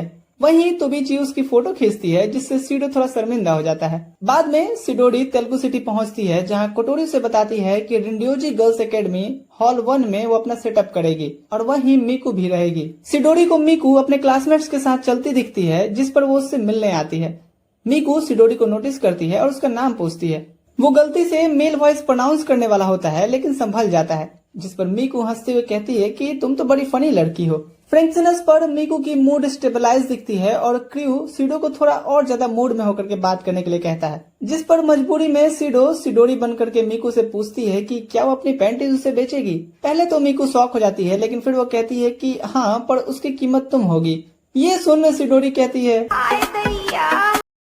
लेकिन मीकू तुरंत कहती है कि वो भी तो मजाक ही कर रही है। इसके बाद मीकू सिडोरी की यूनिफॉर्म नोटिस करती है और पूछती है कि क्या वो राइजन हाई से है। सिडोरी हाँ कहती है और खुद को प्रॉपर्ली इंट्रोड्यूस भी करती है। अब मीकू का मूड पॉजिटिवली स्टेबल होता है, जिस पर कटोरी सजेस्ट करती है कि सिडोरी उससे कुछ क्वेश्चंस और पूछो। सिडोरी पूछती है कि वो ऐसे स्टेज पर क्यों खड़ी है। मीकू जवाब देती है कि उसे परफॉर्म करना बहुत पसंद है और वो चाहती है कि लोग उसका गाना सुने। फिर वो पूछती है कि क्या तुमने मेरे बारे में सुना है। सिडोरी थोड़ा कंफ्यूज हो जाती है, जिस पर मीकू कहती है, अच्छा छोड़ो, वैसे ये स्टेज वाली बात तुम सीक्रेट ही रखना। जैसे ही दोनों जाने लगते हैं, सिडोरी फिसल जाती है और उसे चोट आ गई थी, जिस पर मीकू उसे एक रुमाल देती है उसके चोट के लिए। रात में सीडो इस बात से राहत महसूस करता है कि ऊपर वाले का शुक्र है कि वो एक आदमी है, वरना औरत होने पे तो कितने तामझाम होते। अगले दिन सीडो वापस आरजी एकेडमी लौटता है सिडोरी बनकर और मीकू उसे टी पर इनवाइट करती है। कई कप ऑफ चाय के बाद मीकू सिडोरी से कहती है कि उसे वो पसंद है और उसे आरजी एकेडमी में ट्रांसफर होने की रिक्वेस्ट करती है। सिडोरी उसकी रिक्वेस्ट को मना कर देती है, जिस पर मीकू अपनी आवाज से उसके दिमाग को कंट्रोल करने की कोशिश करती है। लेकिन क्योंकि सिडोरी तो कोई आम इंसान नहीं होती, उस पर ये मैनिपुलेशन असर नहीं करता, जिससे मीकू पूछ बैठती है कि क्या वो सच में इंसान ही है। झूठ बोलना रिस्की होता है, इसलिए सिडोरी बताती है कि वो एक इंसान ही है, पर वो स्पिरिट्स की पावर को सील कर सकती है। इसके बाद सिडोरी मीकू से कहती है कि वो अपना स्पिरिट्स पावर सील करवा ले ताकि उसके यहाँ आने पे बार बार स्पेस क्वेक्स न आए। ये सुनकर मीकू जवाब देती है कि स्पेस क्वेक्स आने से उसे कोई फर्क नहीं पड़ता। ये सुनकर तो सिडोरी अपसेट हो गई थी। मीकू फिर कहती है कि अगर Ryzen high school singing competition में फर्स्ट आता है तो वो अपनी पावर सील करवाने के लिए तैयार है। ये सुनकर सिडोरी गुस्से में आ जाती है क्योंकि उसे पता है कि एक प्रोफेशनल सिंगर मीकू के खिलाफ तो वो कंपटीशन हार ही जाएगी। इसी बीच हम देखते हैं कि ताकामिया कोमा से जाग गई थी और खुद को जिंदा देख करके हैरान हो गई थी, क्योंकि 1 महीने पहले ही कुरुमी ने उसे कई बार गोली मारी थी। जैसे ही वो उठती है और अपनी ड्रिप हटाती है, कमरे का दरवाजा खुलता है और कुछ लोग ब्लैक सूट में अंदर आते हैं जो उससे पूछते हैं कि क्या वो ताकामिया है, जिस पर वो पलटकर उनके बारे में सवाल करती है कि वो कौन है। कुछ ही देर बाद एक नर्स कमरे में आती है क्योंकि ताकामिया की ईसीजी में कुछ गड़बड़ी दिखी थी, लेकिन तब तक तो ताकामिया वहां से गायब ही हो चुकी थी। दूसरी तरफ म्यूजियम रूम में सीडो, तोका और तोबीची अब आई, मैं और मी के बैंड को ज्वाइन कर लेते हैं, क्योंकि उन्हें पता चलता है कि आई के सेल्फिश बिहेवियर की वजह से उनके बैंड के मेंबर्स कम होते जा रहे हैं। आई सीडो से पूछती है कि वो कौन सा इंस्ट्रूमेंट बजा सकता है, जिस पर सीडो कहता है कि उसे गिटार आता है। आई जल्दी फैसला लेती है, वो खुद बैसिस्ट बनेगी, मैं बनेगी ड्रमर और मी बनेगी कीबोर्डिस्ट। लेकिन तोका तो चाहती थी कि उसे ड्रम बजाने दिया जाए। वो इस फैसले से दुखी हो जाती है क्योंकि ड्रम में तो वो डम्ब है। सीडो उसे किसी और इंस्ट्रूमेंट पर ट्राई करने को कहता है, जिस पर तोका आखिर में टेम्बरिन बजाने को मान जाती है। तोबीची की आवाज अच्छी होती है, इसलिए वो वोकलिस्ट बन जाती है और इनकी अब बैंड पार्टी तैयार थी। बाद में एसटी के हैंगर रूम में तोबीची को बाकी मेंबर्स के बिहेवियर में कुछ अजीब लगता है। शक होने पे वो एसटी की एक मैकेनिक मिल्ड्रेड को गर्दन से पकड़ के बाहर ले जाती है और पूछती है कि ये सब अजीब तरीके से क्यों बिहेव कर रहे हैं। शुरू में मिल्ड्रेड बहाने बनाती है, लेकिन फिर कुछ बताने ही वाली होती है कि जेसिका, एसटी की जो न्यू मेंबर है, बीच में आ जाती है। इससे फ्रस्ट्रेट होकर के तोबीची चेंजिंग रूम में चली जाती है, जहाँ उसे रियो को मिलती है, जो उसे बचने की एक्टिंग करती है, लेकिन गलती से एक सीक्रेट मिशन का जिक्र कर देती है, जो कि तोका और सीडो को पकड़ने का है। अगले दिन फेस्टिवल में सीडो फिर से सिडोरी बनता है और इस बार मेड आउटफिट पहनता है, क्योंकि उनकी क्लास एक मेड कैफे चला रही होती है। तभी मीकू आती है और सिडोरी से डेट की डिमांड करती है। शुरू में डेट स्मूथली चलता है, लेकिन फिर मीकू अपनी पावर यूज करके प्राइज जीत लेती है बिना गेम खेले। जो सिडोरी को अपसेट कर देता है। वो कहती है कि देखो ऐसे चीटिंग होगी तो मैं नहीं खेलने वाली, जिस पर मीकू कैजुअली कहती है कि इंसान तो बस उसके खिलौने हैं। अब फ्यूरियस होकर के सिडोरी कहती है कि वो कंपटीशन में उसे हरा कर दिखाएगी, जिस पर मीकू कहती है ट्राई करके देखो। सीडो को शुरू में मीकू की बातों का मतलब ठीक से समझ नहीं आता, लेकिन तब सब क्लियर होते जाता है जब उसे पता चलता है कि आई, मैं और मीकू ने ब्रेन वॉश कर दिया है, जिसकी वजह से वो परफॉर्मेंस में नहीं आ सकती। उनकी वोकलिस्ट जो थी तोबिची, वो भी गायब है। और तब तक कुछ नहीं हो पाता जब तक कटोरी ये डिसाइड नहीं कर लेती कि सीडो को लिपसिंग करना होगा और वो बाकियों के रिप्लेसमेंट का इंतजाम कर रही है। सीडो और तोका स्टेज के अपोजिट साइड की तरफ जाते हैं ताकि वे मीकू का परफॉर्मेंस देख सके।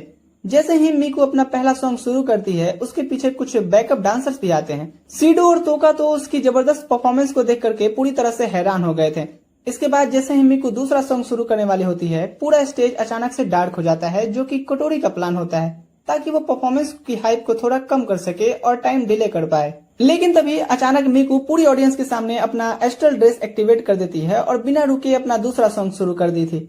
उसकी परफॉर्मेंस खत्म होते ही तोका पूरी तरह से अमेज हो गई थी, जबकि सीडो तो ये सोच करके टेंशन लेने लगा था कि हम लोग उसके मुकाबले कैसे कम्पीट कर पाएंगे। थोड़ी देर बाद वो ट्विन सिस्टर्स बैक स्टेज पर आती हैं और अपनी मदद ऑफर करती हैं ताकि वे लोग परफॉर्मेंस के लिए इमरजेंसी रिप्लेसमेंट बन सकें। दूसरी तरफ तोबिची डेम के मेंबर से लड़ती नजर आती है ताकि वे सीडो और तोका के पीछे ना जा सकें, जो कि जेसिका की प्लानिंग थी, क्योंकि वो खुद डेम की एक सीक्रेट एजेंट है। इस इंटेंस फाइट में तोबिची जेसिका और उसके साथियों को आसानी से हरा देती है, जिससे परेशान होकर के जेसिका बैकअप मंगाने की कोशिश करती है, लेकिन रियो को कॉल डिस्कनेक्ट कर देती है और उसे याद दिलाती है कि उसे पहले ही मना किया गया था कि वो फाइट ना स्टार्ट करे। इधर कॉन्सर्ट वेन्यू में सीडो को पता चलता है कि लिपसिंग सिस्टम काम नहीं कर रहा, जिससे उसका कॉन्फिडेंस पूरी तरह से टूटने लगता है। लेकिन तभी तोका अकेले सिंगिंग शुरू कर देती है, जिससे पूरी बैंड में फिर से एनर्जी आ जाती है और सब लोग वापस अपने अंदाज में लौट गए थे। वे सॉन्ग खत्म करने के बाद हाई फाई करते हैं, जो उनकी जीत का मोमेंट बन जाता है। इसी बीच हम तोबिची के फेस से खून बहता देखते हैं, जो ये बताता है कि उसने एक्सपेरिमेंटल सीआर यूनिट का इस्तेमाल करते हुए अपने लिमिट तक को पुश कर दिया है। फिर जैसे ही 25th एनुअल तेलुगु फेस्टिवल के स्टेज परफॉर्मेंस के रिजल्ट अनाउंस किए जाते हैं, तोबिची बाहर डेम विजार्ड से फाइट करते दिखती है। रिजल्ट्स रिवील करते हैं कि राइजन हाई स्कूल, जिसमें सीडो, तोका और ट्विन सिस्टर शामिल हैं, स्टेज पोजीशन में सेकंड आए हैं। फर्स्ट प्लेस जाता है रिंड्यूजी गर्ल्स एकेडमी को, जहां मीकू पढ़ती है। इसके बाद जब डे 1 के टोटल रिजल्ट्स आते हैं तो मीकू सिडोरी को चिढ़ाते हुए कहती है कि वो हार गई, क्योंकि उसने अपने फ्रेंड्स पर कुछ ज्यादा ही भरोसा कर लिया था। इसलिए अब तो वो खुद को और उन 5 स्पिरिट्स को भी ऑन करती है, जिनकी पावर सील की जा चुकी है। लेकिन तभी अनाउंसर डिक्लेयर करता है कि राइजन हाई स्कूल ने ओवरऑल फर्स्ट प्लेस हासिल किया है, जो कि उनके मेड कैफे को मिले सबसे ज्यादा वोट्स के चलते है। ये सुनकर मीकू अपना आपा खो देती है कि ऐसा कैसे हो सकता है, और अपने एंजल गैब्रियल को समन करती है, जो एक पावरफुल साउंड वेव छोड़ता है, जिसे सुनते ही लोग हिप्नोटाइज होने लगते हैं। मीकू सिडोरी को अपने हिप्नोटाइज फॉलोअर से पकड़वा लेती है, लेकिन तभी उसे कुछ अजीब फील होता है। सस्पिशियस होते ही वो अपने फॉलोअर्स को सिडोरी की अंडरवेयर हटाने का ऑर्डर देती है, जिससे वो उसके सलवार में तलवार देख लेती है। ये देखकर तो मीकू का गुस्सा फूट पड़ता है और वो हिप्नोटाइज क्राउड को सीडो पर अटैक करने का ऑर्डर देती है। सीडो बचने की कोशिश करता है, लेकिन तभी वो यूसिनो और ट्विन सिस्टर से घिर जाता है, जो अब मीकू के कंट्रोल में होते हैं।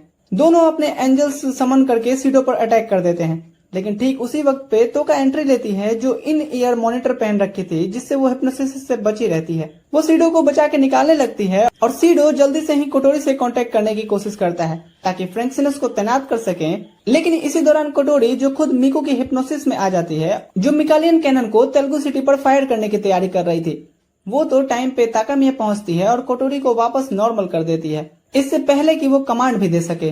तेलुगु सिटी के ऊपर तोबिची अभी भी जेसिका और डेम स्क्वाड के साथ इंटेंस फाइट में होती है, और जब उसकी एनर्जी खत्म होने वाली होती है, फ्रैंक्सिनस कैनन फायर करता है, जो बेंडर स्नैच और डेम विजार्ड्स को टारगेट करता है, जिससे ताकामिया को तोबिची को रेस्क्यू करने का मौका मिल जाता है। ताकामिया इसके बाद जेसिका के वेपन को डिस्ट्रॉय कर देती है, जिससे डेम फोर्सेस पीछे हटने पर मजबूर हो जाते हैं। वहां ग्राउंड पे तोका सीडो को बचाते हुए हिप्नोटाइज स्पिरिट्स और मीकू से फाइट करती रहती है, लेकिन तभी एलन एंट्री लेती है, जो तोका और सीडो दोनों को पकड़ने की कोशिश में थी। निराश होकर के तोका सीडो को दूर फेंक देती है ताकि वो सेफ रह सके, लेकिन अपनी पावर से सील होने के कारण वो उसका पूरा इस्तेमाल नहीं कर पाती और पकड़ी जाती है। तोका के कैप्चर हो जाने और पूरे शहर पर मीकू के कंट्रोल होने के बाद सीडो टूट जाता है और उसे कोई रास्ता ही नहीं सूझता कि तोका को कैसे बचाए। तभी हवा में एक जानी पहचानी हंसी गूंजती है और कुरुमी एंट्री लेती है, जो कहती है कि सब कुछ उसकी एक्सपेक्टेशन से बाहर हो रहा है ना। सीडो उसके सामने हाथ जोड़कर तोका को बचाने की गुजारिश करता है। अब कुरुमी, जो खुद सोसाइटी के लिए खतरा मानी जाती है, इस बात से एक्साइटेड हो जाती है और हेल्प करने के लिए मान जाती है। दूसरी तरफ तोका एक आइसोलेशन रूम में जागती है जो डेम की एक बिल्डिंग में होता है। एलन ठंडे अंदाज में बताती है कि अब उसका पूछताछ शुरू होने वाला है और तोका तो बस हेल्पलेस होकर के बंधी हुई दिखती है। इधर कुरुमी और सीडो मीकू के घर पहुंचते हैं, जहां सीडो बुरी तरह घबराया होता है और कुरुमी से कहता है कि तोका को जल्दी से बचाना होगा। लेकिन कुरुमी कहती है कि पहले उन्हें मीकू की प्रॉब्लम को हैंडल करना चाहिए। फिर वो मीकू का एक पुराना फोटो और उसका स्टेज नेम वाला म्यूजिक एल्बम ढूंढती है जो उसके स्पिरिट बनने से पहले का होता है। वो अपनी 10th बुलेट का इस्तेमाल करके मीकू का पास्ट देखने की कोशिश करती है ताकि वो उसे अच्छे से समझ सके और उस पर इन्फ्लुएंस डाल पाए। इसी बीच तेलुगु सिटी में मीकू आई, मैं और मी से सीडो की लोकेशन के बारे में पूछताछ कर रही थी। उन्हें सिर्फ इतना पता चला था कि सीडो को कुछ लोगों के साथ देखा गया है, लेकिन एग्जैक्ट लोकेशन अभी तक नहीं पता चली थी। इससे फ्रस्ट्रेट होकर के मीकू अब अपना पूरा ध्यान सीडो को ढूंढने में लगाती है। तभी कुरुमी और सीडो एक बोल्ड एंट्री लेते हैं तेलुगु सिटी में। कुरुमी कैजुअली सीडो से कहती है कि सबसे सिंपल तरीका है कि मीकू को कामली समझा करके उसे रोका जाए। सीडो को भले ही ये प्लान बेकार लगता है, लेकिन कुरुमी पूरे कॉन्फिडेंस के साथ अपने प्लान पर टिकी रहती है। इधर मीकू अपने कैमरे से तेलुगु सिटी को मॉनिटर कर रही होती है, जो अपने हिप्नोटाइज लोगों को सीडो को पकड़ कर लाने का ऑर्डर देती है, जिस पर कुरुमी हंसते हुए अपनी एक टेक्निक एक्टिवेट करती है ताकि वहां मौजूद सारे सिविलियंस बेहोश हो जाएं। इसके बाद सीडो और कुरुमी स्टेज के सेंटर की तरफ बढ़ते हैं। सीडो मीकू को आवाज देकर के कहता है कि उसे तोका के बारे में बात करनी है, लेकिन मीकू तो अब भी गुस्से में होती है और उसकी बात सुनने से मना कर देती है। फिर वो अपने एंजल मार्च को एक्टिवेट करके क्राउड को और ज्यादा ताकतवर बना देती है, जिस पर कुरुमी फौरन अपने क्लोन्स की हैंडल को समन करके क्राउड को रोक लेती है ताकि वो और आगे न बढ़ पाए। कुछ ही देर बाद यूसिनो और ट्विन सिस्टर्स, जो अब भी मीकू के कंट्रोल में होते हैं, अपने एंजल्स को समन करके कुरुमी पर अटैक कर देते हैं, जिसके बदले में कुरुमी अपनी और ज्यादा क्लोन्स समन करके उनके अटैक को काउंटर करती है, जिससे स्टेज पर अब एक जबरदस्त फाइट शुरू हो गई थी। इस बीच कुरुमी एक मौका पकड़ती है और अपने फर्स्ट बुलेट से सीडो को शूट करती है, जिससे उसकी मूवमेंट तेज हो गई थी और वो सीधा मीकू की तरफ बढ़ता है। इससे पहले कि मीकू कुछ समझ पाए, कुरुमी सीडो और मीकू दोनों को अपने शैडो रियाल्म में खींच लेती है। रियाल्म के अंदर बाहर की सारी लड़ाई की आवाज गायब हो जाती है और अब सीडो और मीकू अकेले होते हैं। अब जब वो फेस टू फेस होते हैं, सीडो रियलाइज करता है कि शायद यही उसका एकमात्र मौका है मीकू को समझाने का। वो उसे तोका की बात बताता है और ये भी बताता है कि कैसे डेम विजार्ड्स ने तोका को कैप्चर कर लिया है, लेकिन मीकू उसकी बात बीच में काटती है और मजाक में कहती है कि सीडो को उसकी जगह कोई और बंदी ढूंढ लेनी चाहिए। सीडो कहता है कि तोका उसके लिए कोई ऑब्जेक्ट नहीं है, जिस पर मीकू पूछती है कि क्या वो तोका को बचाने के लिए अपने लव को भी कुर्बान कर देगा। सीडो बिना हिचक के कहता है कि तोका उससे ज्यादा इम्पोर्टेंट है और वो उसे बचाने के लिए कुछ भी कर सकता है, लेकिन मीकू उसकी बातों पर यकीन नहीं करती। सीडो कुछ और भी कहने वाला होता है कि अचानक कुरुमी उन्हें वापस रियल वर्ल्ड में खींच लेती है और बोलती है कि वो बस इतना ही टाइम रख सकती थी। सीडो इससे डिसअपॉइंट होता है और कुरुमी से माफी मांगता है क्योंकि वो मीकू से हेल्प नहीं मांग पाया, लेकिन कुरुमी को मीकू से कोई फर्क नहीं पड़ता। वो सीडो से खुद को थोड़ा दुलार करवा करके तोका की लोकेशन खुद ही फाइंड करती है। डेम बिल्डिंग में तोका के सामने होते हैं एलन और वेस्टकॉट। वेस्टकॉट तोका की तरफ मुड़ करके अपना प्लान रिवील करता है कि कैसे वो उसकी स्पिरिट पावर का यूज करके पूरी दुनिया को इंसल्ट करना चाहता है। तोका को देखकर वेस्टकॉट ऑब्जर्व करता है कि उसकी इमोशनल स्टेट अभी स्टेबल ही है, जिस पर वो अनाउंस करता है कि अब तोका को टॉर्चर करना पड़ेगा ताकि उसका प्लान पूरा हो सके। फिर वो एक से एक खतरनाक टॉर्चर आइडियाज गिनाता है और आखिर में वार्निंग देता है कि वो उसके सभी करीबियों को हर्ट करेगा। ये सुनकर तोका का पूरा ध्यान सीडो की तरफ चला जाता है। एलन को ये फील हो जाता है और वो वेस्टकॉट को इन्फॉर्म करती है कि तोका के दिमाग में अभी सिर्फ सीडो है, जिस पर वेस्टकॉट कहता है ठीक है, तो हमें सीडो को ही पकड़ने की तैयारी करनी चाहिए। इधर जैसे ही सीडो और कुरुमी लोकेशन पर पहुंचते हैं, कुरुमी अपने क्लोन्स भेज करके बेंडर स्नैच यूनिट्स और विजार्ड को रोकने लगती है।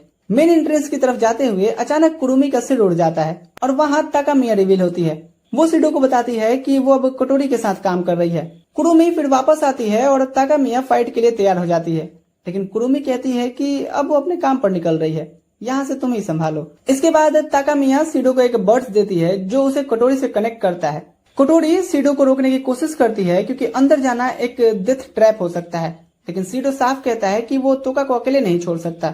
मजबूरन कटोरी को उसकी मदद को तैयार होना पड़ता है। फिर सीडो और ताकामिया का सामना जेसिका से होता है और जेसिका को देखकर तो ताकामिया का गुस्सा फूट पड़ता है और वो सीडो को बताती है कि उन्हें साथ मिलकर काम करना होगा।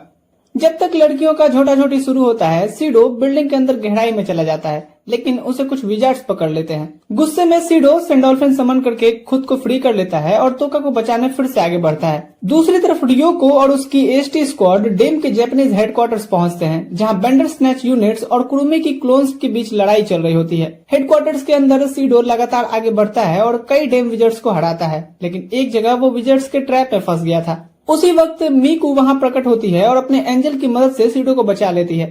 मीकू को देख करके यूसिनो और ट्विन सिस्टर्स, जो अब भी हिप्नोटाइज होते हैं, उससे पूछते हैं कि अब वो क्या करें। मीकू उन्हें बाहर रोक करके बाकी डेम ट्रूप्स को रोकने का कमांड देती है, ताकि वो और सीडो मिलकर तोका को ढूंढ सके। आगे बढ़ते हुए सीडो मीकू से पूछता है कि क्या वो उसकी हेल्प सिर्फ उस प्रॉमिस की वजह से कर रही है जो उन्होंने पहले किया था, जिस पर मीकू जोर से चिल्लाकर कहती है कि ऐसा बिल्कुल नहीं है। बाहर ताकामिया को जेसिका के ब्रूटल अटैक से जूझना पड़ता है और फिर एलन भी जेसिका के साथ मिल जाती है। जब ताकामिया की हालत ऑलमोस्ट खत्म ही होने वाली होती है, तभी तोबिची वहां पहुंचती है और उसे और ज्यादा नुकसान से बचा लेती है। इसके बाद वो ताकामिया से पूछती है कि सीडो अब कहाँ है। तभी तोबिची अपना फोकस सीधा डेम हेडक्वार्टर की तरफ शिफ्ट करती है, लेकिन इससे पहले कि वो अंदर जा पाए, एलन उसे रोक देती है। इधर डेम हेडक्वार्टर के अंदर मीकू एक विजर्ड को मैनिपुलेट करके तोका की एग्जैक्ट लोकेशन निकलवाती है। वो जान जाती है कि तोका को 18th फ्लोर पर रखा गया है और उस विजर्ड से उन्हें एरिया एक्सेस करने के लिए एक आईडी कार्ड भी मिल जाता है। जैसे ही मीकू और सीडो उस जगह पर पहुंचते हैं, रास्ते में उन्हें डेम के और भी ट्रूप्स का सामना करना पड़ता है। मीकू अपनी स्पिरिट पावर यूज करके उन्हें रोकती है, लेकिन पीछे से 2 और लोग आ रहे होते हैं, जिसका उसे अंदाजा भी नहीं होता है। फिर सीडो पीछे से जंप करता है और सैंडोल्फिन की पावर से उन दोनों को एलिमिनेट कर देता है। इसके बाद जब सीडो खुद को थका हुआ फील करते हुए भी आगे बढ़ता है, तो मीकू उसे डांटती है और कहती है कि उसे हार मान लेनी चाहिए। अगर वो अभी गिव अप कर दे तो दोनों जान बचा करके वहां से निकल सकते हैं। लेकिन इस पर सीडो फ्रस्ट्रेट होकर के उसे चुप रहने को कहता है और साफ साफ बोल देता है कि तोका की जगह कोई नहीं ले सकता। सीडो की बात सुनकर मीकू थोड़ी देर के लिए चुप हो जाती है। फिर जब सीडो पूछता है कि उसे इंसानों से इतनी नफरत क्यों है, मीकू गुस्से में कहती है कि इंसान उसके लिए सिर्फ खिलौने हैं, मर्द उसके गुलाम होते हैं और औरतें सिर्फ उसके खेलने की चीज हैं। बस इतनी ही वैल्यू है उनकी। सीडो उसे याद दिलाता है कि वो भी तो कभी इंसान थी, ठीक उसी तरह जैसे सीडो है, इससे पहले कि फैंटम ने उसे एक स्पिरिट बना दिया। ये सुनकर मीकू चौंक जाती है और पूछती है कि सीडो को ये सब कैसे पता चला, जिस पर सीडो बताता है कि कुरुमी ने उसके मेंशन में ये बात बताई थी। गुस्से में मीकू कहती है कि तुम्हें मेरे बारे में कुछ भी नहीं पता। सीडो कहता है शायद, लेकिन अगर तुम खुल के बात करो तो मैं तुम्हें समझ सकता हूँ। थोड़ी हिचकिचाहट के बाद मीकू अपना पास्ट शेयर करना शुरू करती है। वो बताती है कि जब वो इंसान थी तो वो एक आइडल की तरह अपनी जिंदगी से खुश थी। उसका पहला एल्बम रिलीज हो चुका था और उसका मैनेजर उसे एक प्रोड्यूसर से मिलवाता है, जो उसे टीवी पर आने का मौका देता है।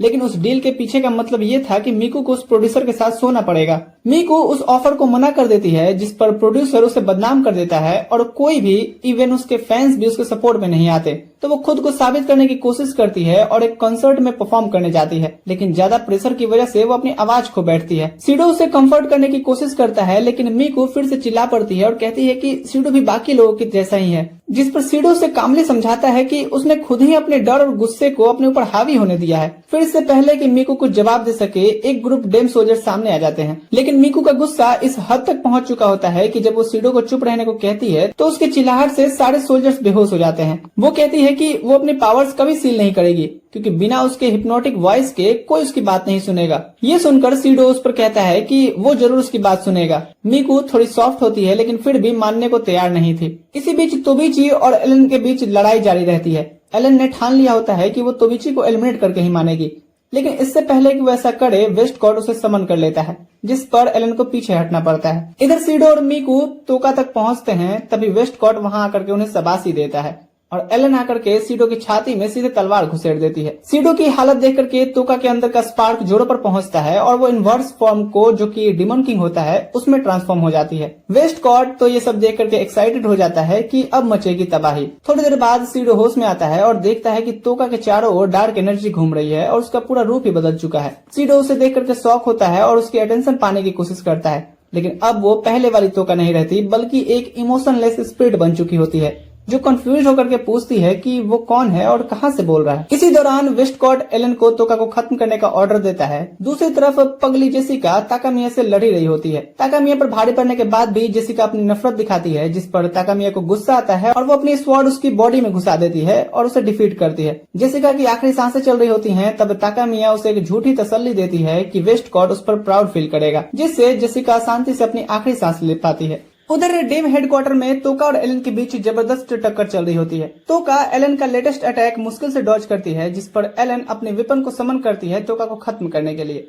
एलन को लगता है कि उसने जीत लिया है, लेकिन सीडो की एक पुकार से तोका फिर से उठ जाती है और अपने डीमन किंग नहीमा को अनलीज कर देती है। अब एलन फिर से उस पर अटैक करती है, लेकिन इस बार तोका सिर्फ हाथ से ही उसका अटैक रोक लेती है।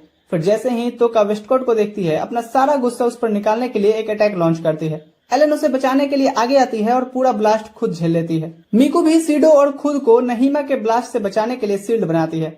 जैसे ही धूल हटती है, एलन सामने आती है जो वेस्टकोट को बचाने में कामयाब हो गई थी। वेस्टकोट इससे खुश होता है और जाते जाते सीडो और मीकू से कहता है कि अगर वो दोनों बच पाए तो फिर मिलेंगे। लेकिन एक अजीब ट्विस्ट ये होता है कि वेस्टकोट सीडो को ताकामिया कह के बुलाता है, लेकिन फिर तुरंत इत्सुका सीडो बोल करके खुद को करेक्ट करता है। सीडो को शक होने लगता है कि क्या वेस्टकोट को उसकी असली आइडेंटिटी का पता है, लेकिन वेस्टकोट कुछ भी एग्री नहीं करता और वहां से निकल जाता है, जिससे सीडो और मीकू अब तोका के इनवर्स फॉर्म डीमन किंग का सामना करने लगते हैं। फिर तोका दोनों पर एक जबरदस्त अटैक लॉन्च करती है, लेकिन एंड मौके पर सैंडोल्फिन समन होकर के सीडो और मीकू को शील्ड करता है। इसी बीच कोटोरी जल्द से सीडो से कांटेक्ट करती है और पूछती है कि क्या चल रहा है। सीडो उसे सारी सिचुएशन एक्सप्लेन करता है और पूछता है कि क्या तोका को सील करना पॉसिबल है, जिस पर री ने डाउट जाहिर करती है और कहती है कि तोका का इनवर्स स्टेट इतना अनस्टेबल है कि सील करना रिस्की हो सकता है। कोटोरी एग्री करती है और सीडो को सलाह देती है कि वो तोका को खुद की याद दिलाने की कोशिश करे, लेकिन बेहद संभल करके।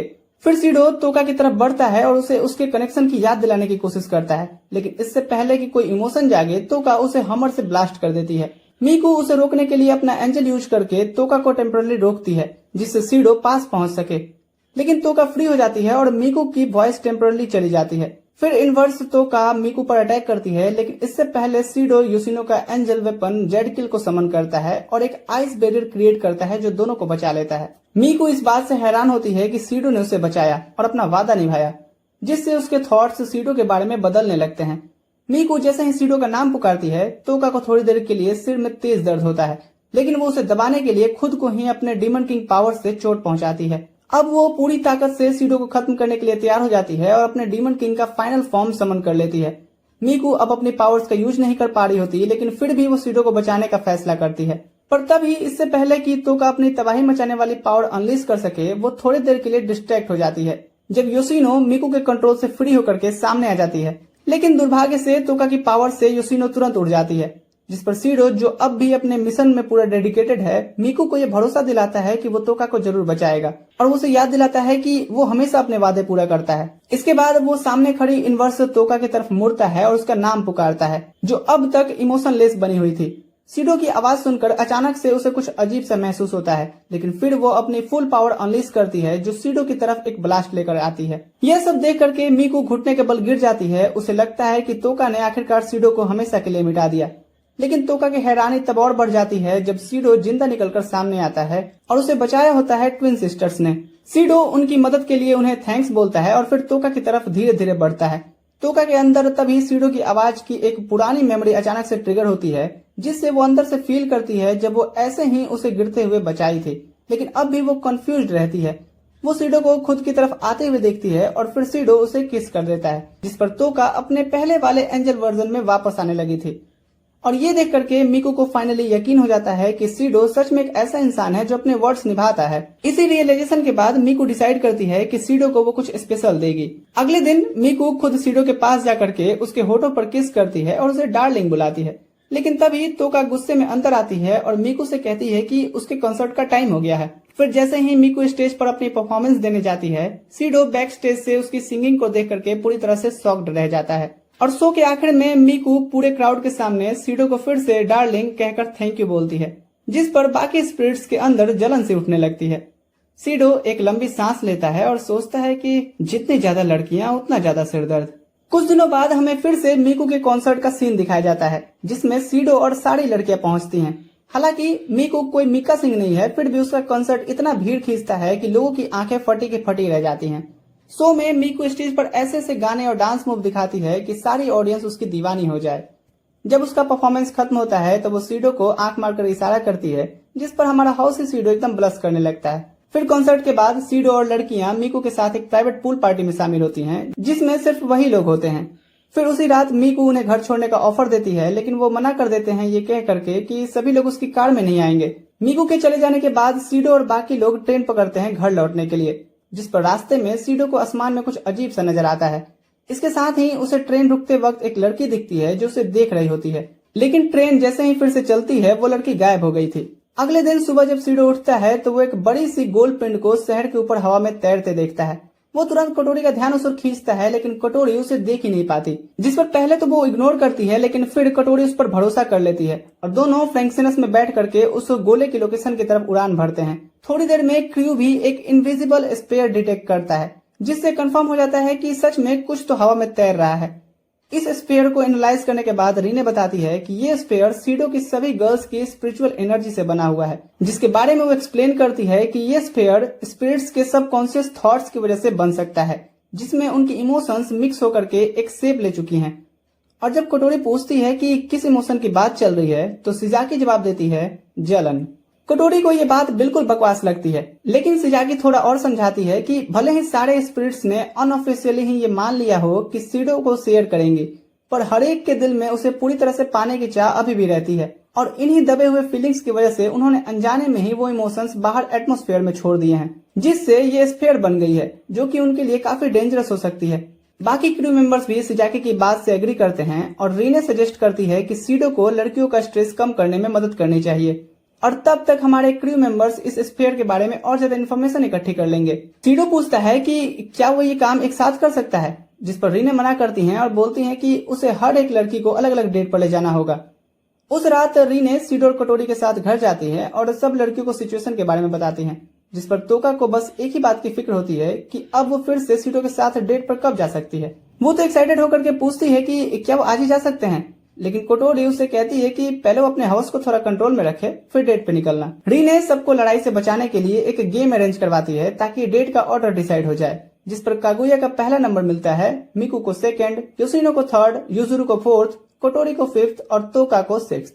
फिर रीने सलाह देती है कि डेट्स को प्रॉपर्ली प्लान किया जाए और कटोरी ऐड करती है कि कोई भी लड़की किसी और की डेट में इंटरफेयर नहीं करेगी। इसके बाद सभी लड़कियां डिस्कस करने लगती हैं कि वो सीडो के साथ डेट्स पर क्या क्या करना चाहेंगी। सीडो समझदारी दिखाते हुए उन्हें डिस्टर्ब नहीं करता और विंडो के पास चला जाता है, जहां से वो फिर उसी मिस्टीरियस लड़की को घर की ओर देखते देखता है और अगले ही मोमेंट वो लड़की डिसअपीयर भी हो जाती है, जिससे सीडो को फिर लगने लगा था कि शायद लड़कियों के आसपास रहने से उसका दिमाग पगलाने लगा है। कुछ दिन बाद सीडो कागुया के साथ उसकी डेट पर मिलता है, लेकिन इस बार वो अपना ईयरबड्स नहीं पहना था। जब दोनों कागुया की बनाई लिस्ट की फर्स्ट लोकेशन की तरफ बढ़ते हैं, उन्हें इस बात का बिल्कुल अंदाजा नहीं होता है कि तोका, योशिनो और युजुरु उन्हें सीक्रेटली फॉलो कर रही हैं। कागुया सीडो से पूछती है कि क्या वो खाली पेट आया है, जिस पर सीडो हाँ बोलता है और लंच के बारे में पूछता है। कागुया उसे एक फैंसी फ्रेंच रेस्टोरेंट ट्राई करने का प्लान बताती है और उसे एक गली में ले जाती है जहां वो रेस्टोरेंट होना चाहिए, लेकिन वहां जाकर उन्हें एक रामन शॉप मिलती है, जिससे कागुया निराश हो जाती है। सीडो उसे समझाता है और सजेस्ट करता है कि चलो रामन ट्राई करते हैं। कागुया मान जाती है और कुछ देर बाद दोनों रामन खा करके बाहर निकलते हैं। दोनों के चेहरे पे बड़ी सी स्माइल होती है क्योंकि रामन बहुत ही टेस्टी था। हालांकि कागुया भी माफी मांगती है कि वो उसे फैंसी जगह नहीं ले जा पाई, लेकिन प्रॉमिस करती है कि अगली जगह उस पर ट्रस्ट करना। जब वो अगली जगह पर पहुंचते हैं तो उन्हें पता चलता है कि वो बार जिसे कागुया प्लान कर रही थी अब एक गलियारे में बदल चुका है, ठीक रामन वाली जगह की तरह। कागुया फिर से निराश हो जाती है, लेकिन सीडो फिर से उसे कन्विंस करता है कि यहाँ भी मजा आएगा और वाकई में उस आर्केड में दोनों बहुत मजे करते हैं। जब वो एक कैफे में बैठे होते हैं तो सीडो को फिर से वही मिस्टीरियस लड़की नजर आती है और पिछली बार की तरह ही वो फिर से गायब हो जाती है। उसी शाम सीडो कागुया को उसके घर तक छोड़ता है और जब दोनों बाहर खड़े होते हैं तो कागुया एडमिट करती है कि वो पूरी डेट में बस एक गाइड को फॉलो कर रही थी। जब वो माफी मांगती है कि डेट प्लान के मुताबिक नहीं गई तो सीडो से बताता है कि ये मैटर नहीं करता क्योंकि दोनों ने काफी अच्छा टाइम स्पेंड किया, जो सुनकर कागुया खुश हो जाती है। इसी बीच फ्रैंकसिनस में क्रू नोटिस करता है कि कागुया की स्पिरिट एनर्जी स्फीयर में पहले से वीक हो चुकी है, जिससे उनकी थ्योरी कंफर्म हो जाती है कि स्फीयर लड़कियों के दबे हुए इमोशन से ही बना है। अगले दिन सीडो मिकू के साथ डेट पर जाता है, लेकिन अफवाहों से बचने के लिए कि उसका कोई बॉयफ्रेंड है, मिकू उसे सिडोरी के जैसे लड़की बना करके ड्रेसअप करवाती है। वो मॉल जाते हैं जहां मिकू उसे अलग अलग आउटफिट ट्राई करवाती है और सारे पेमेंट्स खुद ही करती है। बिना किसी हेजिटेशन के वो अपनी सुगर मॉमी बनने का पूरा रोल निभा रही थी। वो इतना सामान खरीद लेती है कि सभी चीजों की डिलीवरी एक ट्रक में डालना पड़ता है। जब कुछ लोग सामान ट्रक में डाल रहे होते हैं, मिकू सीडो से पूछती है कि उसे डेट कैसी लगी। सीडो बताता है कि उसे तो मजा आया, लेकिन लड़की बनकर घूमना काफी स्ट्रेस देता है और आगे से वो फिर ऐसा नहीं करना चाहेगा। बात करते वक्त जब वो विग उतारता है तो फिर से जल्दी से पहन लेता है क्योंकि उसे फिर वही मिस्टीरियस लड़की दिखती है। सीडो के रिएक्शन को देख करके मिको भी पलटती है, लेकिन लड़की फिर से गायब हो गई थी, जिस पर वो हंसते हुए बोलती है कि सीडो बस ख्यालों में पागल हो गया है। दूसरी तरफ युजुरू तोबिची को कॉल करती है और अपने डेट प्लान के लिए हेल्प मांगती है, लेकिन तोबिची साफ मना कर देती है क्योंकि उसे स्पिरिट से कोई लेना देना नहीं है। लेकिन जैसे उसे पता चलता है कि डेट सीडो के साथ है, उसका मन बदल जाता है। अगले दिन सीडो योशिनो से उस श्राइन पर मिलता है जहां वो पहली बार मिले थे, क्योंकि साई गर्ल चाहती थी कि उनकी डेट वहीं से शुरू हो। दोनों पहले प्रेयर ऑफर करते हैं, फिर दोनों गेम्स खेलते हैं और उसके बाद अपनी किस्मत चेक करने जाते हैं। जब शाम होती है तो सीडो योशिनो का हाथ पकड़कर कहता है कि उसने इस डेट में बहुत अच्छा टाइम स्पेंड किया और उसे घर छोड़ने के लिए साथ जाता है। टेम्पल से जाते वक्त वही मिस्टीरियस लड़की दोनों को चुपचाप देखती है और फिर टेम्पल में जाकर के वही चीजें दोहराने लगती है जो सीडो और योशिनो ने किया था। अगले दिन युजुरू सीडो को अपने डेट पर ले जाती है, इस बात से कम्प्लीटली अनजान कि कागोया, योशिनो और तोका उन्हें सीक्रेटली फॉलो कर रहे होते हैं। दोनों सबसे पहले उस रेस्टोरेंट में जाते हैं जो तोबिची ने रिकमेंड किया था, लेकिन सीडो का रिएक्शन देख करके युजुरू उसे एक आर्ट गैलरी में ले जाती है। गैलरी से निकलने के बाद दोनों के स्टोर में जाते हैं जहां सीडो युजुरू के लिए एक नेकलेस खरीदता है। डेट का फाइनल पार्ट होता है जब युजुरू उसे हॉस्पिटल ले जाती है जहां तोबिची ट्रीटमेंट ले रही होती है, क्योंकि तोबिची ने ही खुद कहा था ऐसा करने को उसे। पर एंड टाइम पे युजुरू अपना माइंड बदल देती है और सीडो को हॉस्पिटल के पास एक बिल्डिंग में खींच लेती है। इसी दौरान मिकी और मिल्ड्रेड जो एएसटी की मेंबर्स हैं, हॉस्पिटल में तोबिची से मिलने आते हैं, लेकिन पुअर मिकी एक ट्रैप में फंस जाती है जो तोबिची ने सीडो के लिए सेट किया था। इसके बाद कंफ्यूज्ड मिकी के हाथ पैर रस्सियों से बांध दिए जाते हैं और उसे तोबिची के बगल में बेड पर गिरा दिया जाता है। यह सब तोबिची को तो बहुत एंटरटेनिंग लगता है, लेकिन मिकी गुस्से से पूछती है कि आखिर क्या चल रहा है, जिस पर तोबिची मुंह फेरते हुए बड़बड़ाती है कि उसने गलत टारगेट पकड़ लिया। उसी समय वो मिस्टीरियस लड़की उसी स्टोर में दिखती है जहां सीडो ने युजुरू के लिए नेकलेस खरीदा था और वो भी वहां वही वाला नेकलेस उठा लेती है। अगले दिन कोटोरी सीडो को ग्रोसरी शॉप पर ले जाती है अपने डेट के लिए। ग्रोसरी के बाद दोनों साथ में डिनर करते हैं जैसे कोई ओल्ड मैरिड कपल हो, जिस पर तोका जेलसी फील करने लगती है। लेकिन इंटरेस्टिंग बात यह है कि तोका जेलस इस बात से नहीं होती कि सीडो और कोटोरी साथ में टाइम स्पेंड कर रहे हैं, बल्कि इस बात से अपसेट हो जाती है कि उसे वो हैमबर्गर खाने को नहीं मिलेगी जो वो बना रहे होते हैं। जब खाना रेडी होता है तो सीडो उसे सर्व करता है, तभी कोटोरी नोटिस करती है कि तोका और योशिनो दोनों उन्हें देख रही होती हैं, जिस पर वो उन्हें भी बुला लेती है और सीडो भी 2 और प्लेट्स लेकर के आता है उनके लिए। खाने के बाद लड़कियां डिक्लेयर करती हैं कि सीडो का खाना इतना अच्छा है कि वो किसी भी प्रोफेशनल कुक को टक्कर दे सकता है। सीडो उनके कॉम्प्लीमेंट्स सुनकर थैंक्स बोलता है और किचन से ड्रेसिंग लेने जाता है, लेकिन जैसे ही वो किचन में एंटर करता है वो वहीं रुक जाता है क्योंकि उसके सामने वही मिस्ट्रेस लड़की खड़ी होती है। सीडो हकलाने लगता है और उससे कुछ पूछने की कोशिश करता है कि वो कौन है और घर में कैसे आई।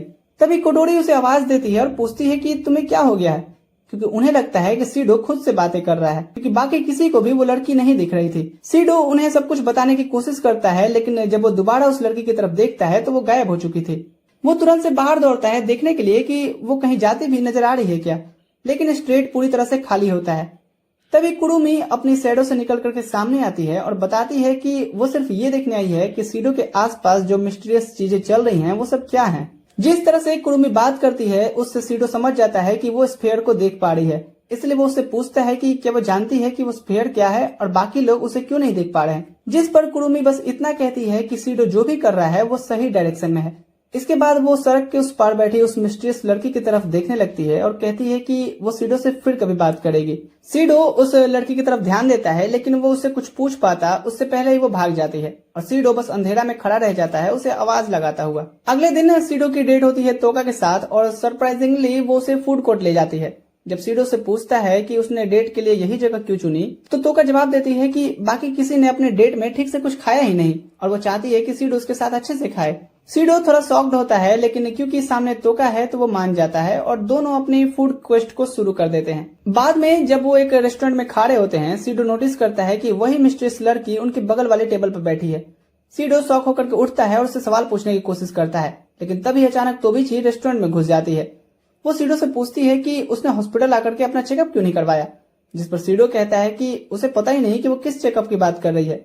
तोका तुरंत तोबिची को पीछे हटने के लिए कहती है और बोलती है कि वो उसका बंदा चुराने की कोशिश न करे, जिस पर तोबिची आर्ग्यू करती है कि बंदा चुराने वाले असली तो तोका है। इसके बाद तोबिची सीडो को खींचने की कोशिश करती है, लेकिन तोका भी उसका दूसरा हाथ पकड़कर खींच रही होती है।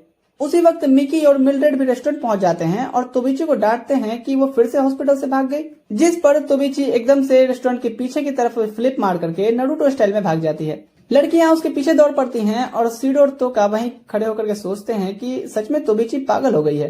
तभी सीडो को अचानक याद आता है कि मिस्ट्रियस लड़की अब भी यही थी, लेकिन जब वो पीछे मुड़ करके देखता है तो वो फिर से गायब हो गई थी। इसके बाद सीडो और तोका पार्क जाते हैं अपनी डेट को फिनिश करने के लिए। वहीं दूसरी तरफ फ्रैंक्सिनस के क्रू मेंबर्स कोटोरी को इन्फॉर्म करते हैं कि स्फीयर की स्पिरिट वेव्स धीरे धीरे कम होती जा रही हैं और कुछ ही देर में वो पूरी तरह से गायब भी हो जाएंगी, और ये सुन कोटोरी खुश हो जाती है।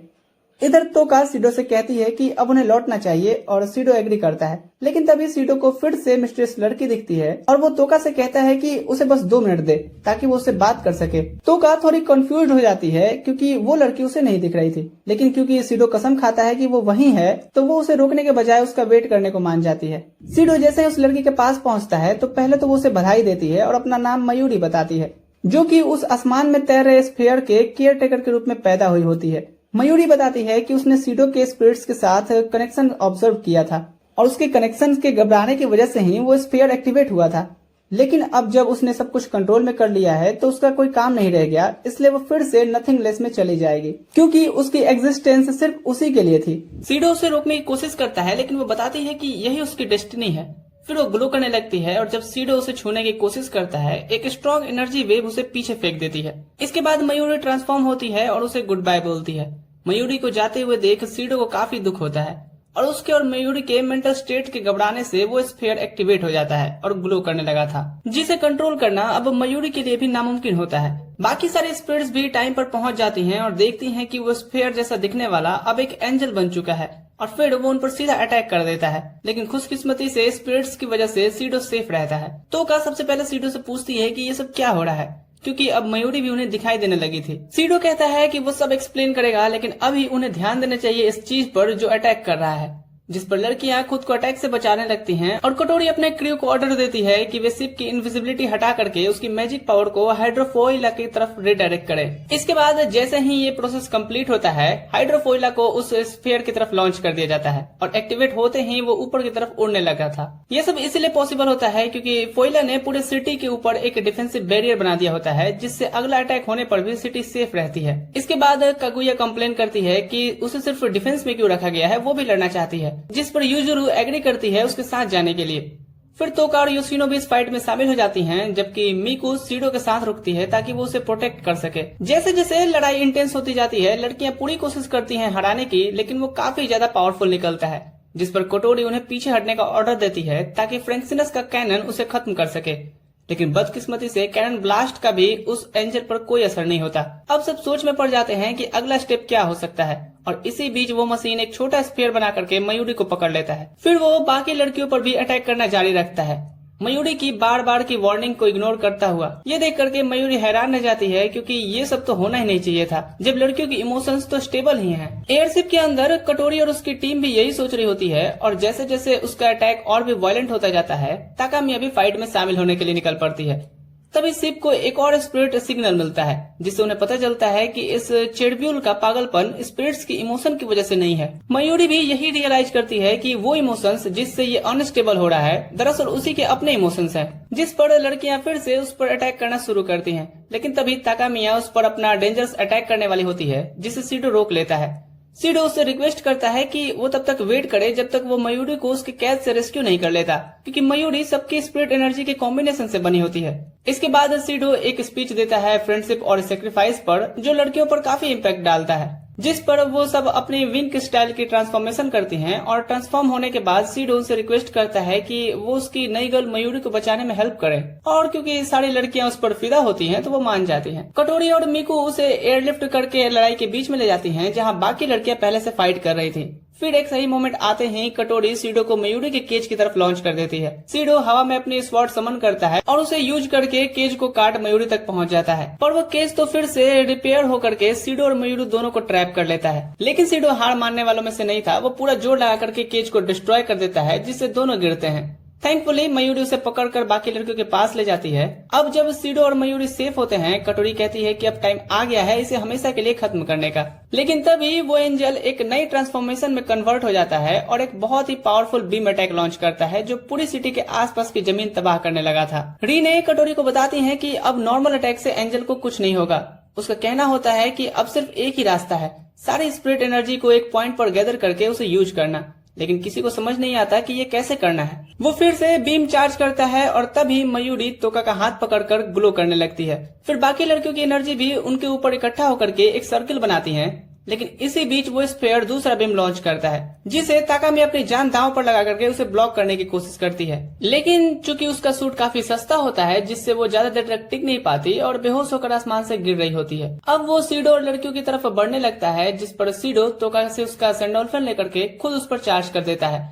लड़कियां उसे वापस बुलाने की कोशिश करती हैं, लेकिन सीडो अपने आर्मर को प्रूफ करने पर उतारू होता है। पर वो स्फीयर तो अब इतना स्ट्रांग बन गया था कि वो तो आसानी से उसे खत्म कर देता अगर तोका टाइम पर नहीं आती। होता ये है कि एनर्जी सर्कल तोका को हिट करता है और वो एक नई ट्रांसफॉर्मेशन ले लेती है। फिर वो सीडो से कहती है कि अब इस चीज को उसे उस पर छोड़ देना चाहिए और मयूरी को उसे थमा देती है। जब तोका उस एंजल से फाइट कर रही होती है, मयूरी सीडो को बताती है कि इसे रोकने का अब सिर्फ एक ही तरीका है, उसे तब फिजिकली डिस्ट्रॉय करना जब उसकी स्पिरिट एनर्जी की सप्लाई ही ब्रेक कर दी जाए।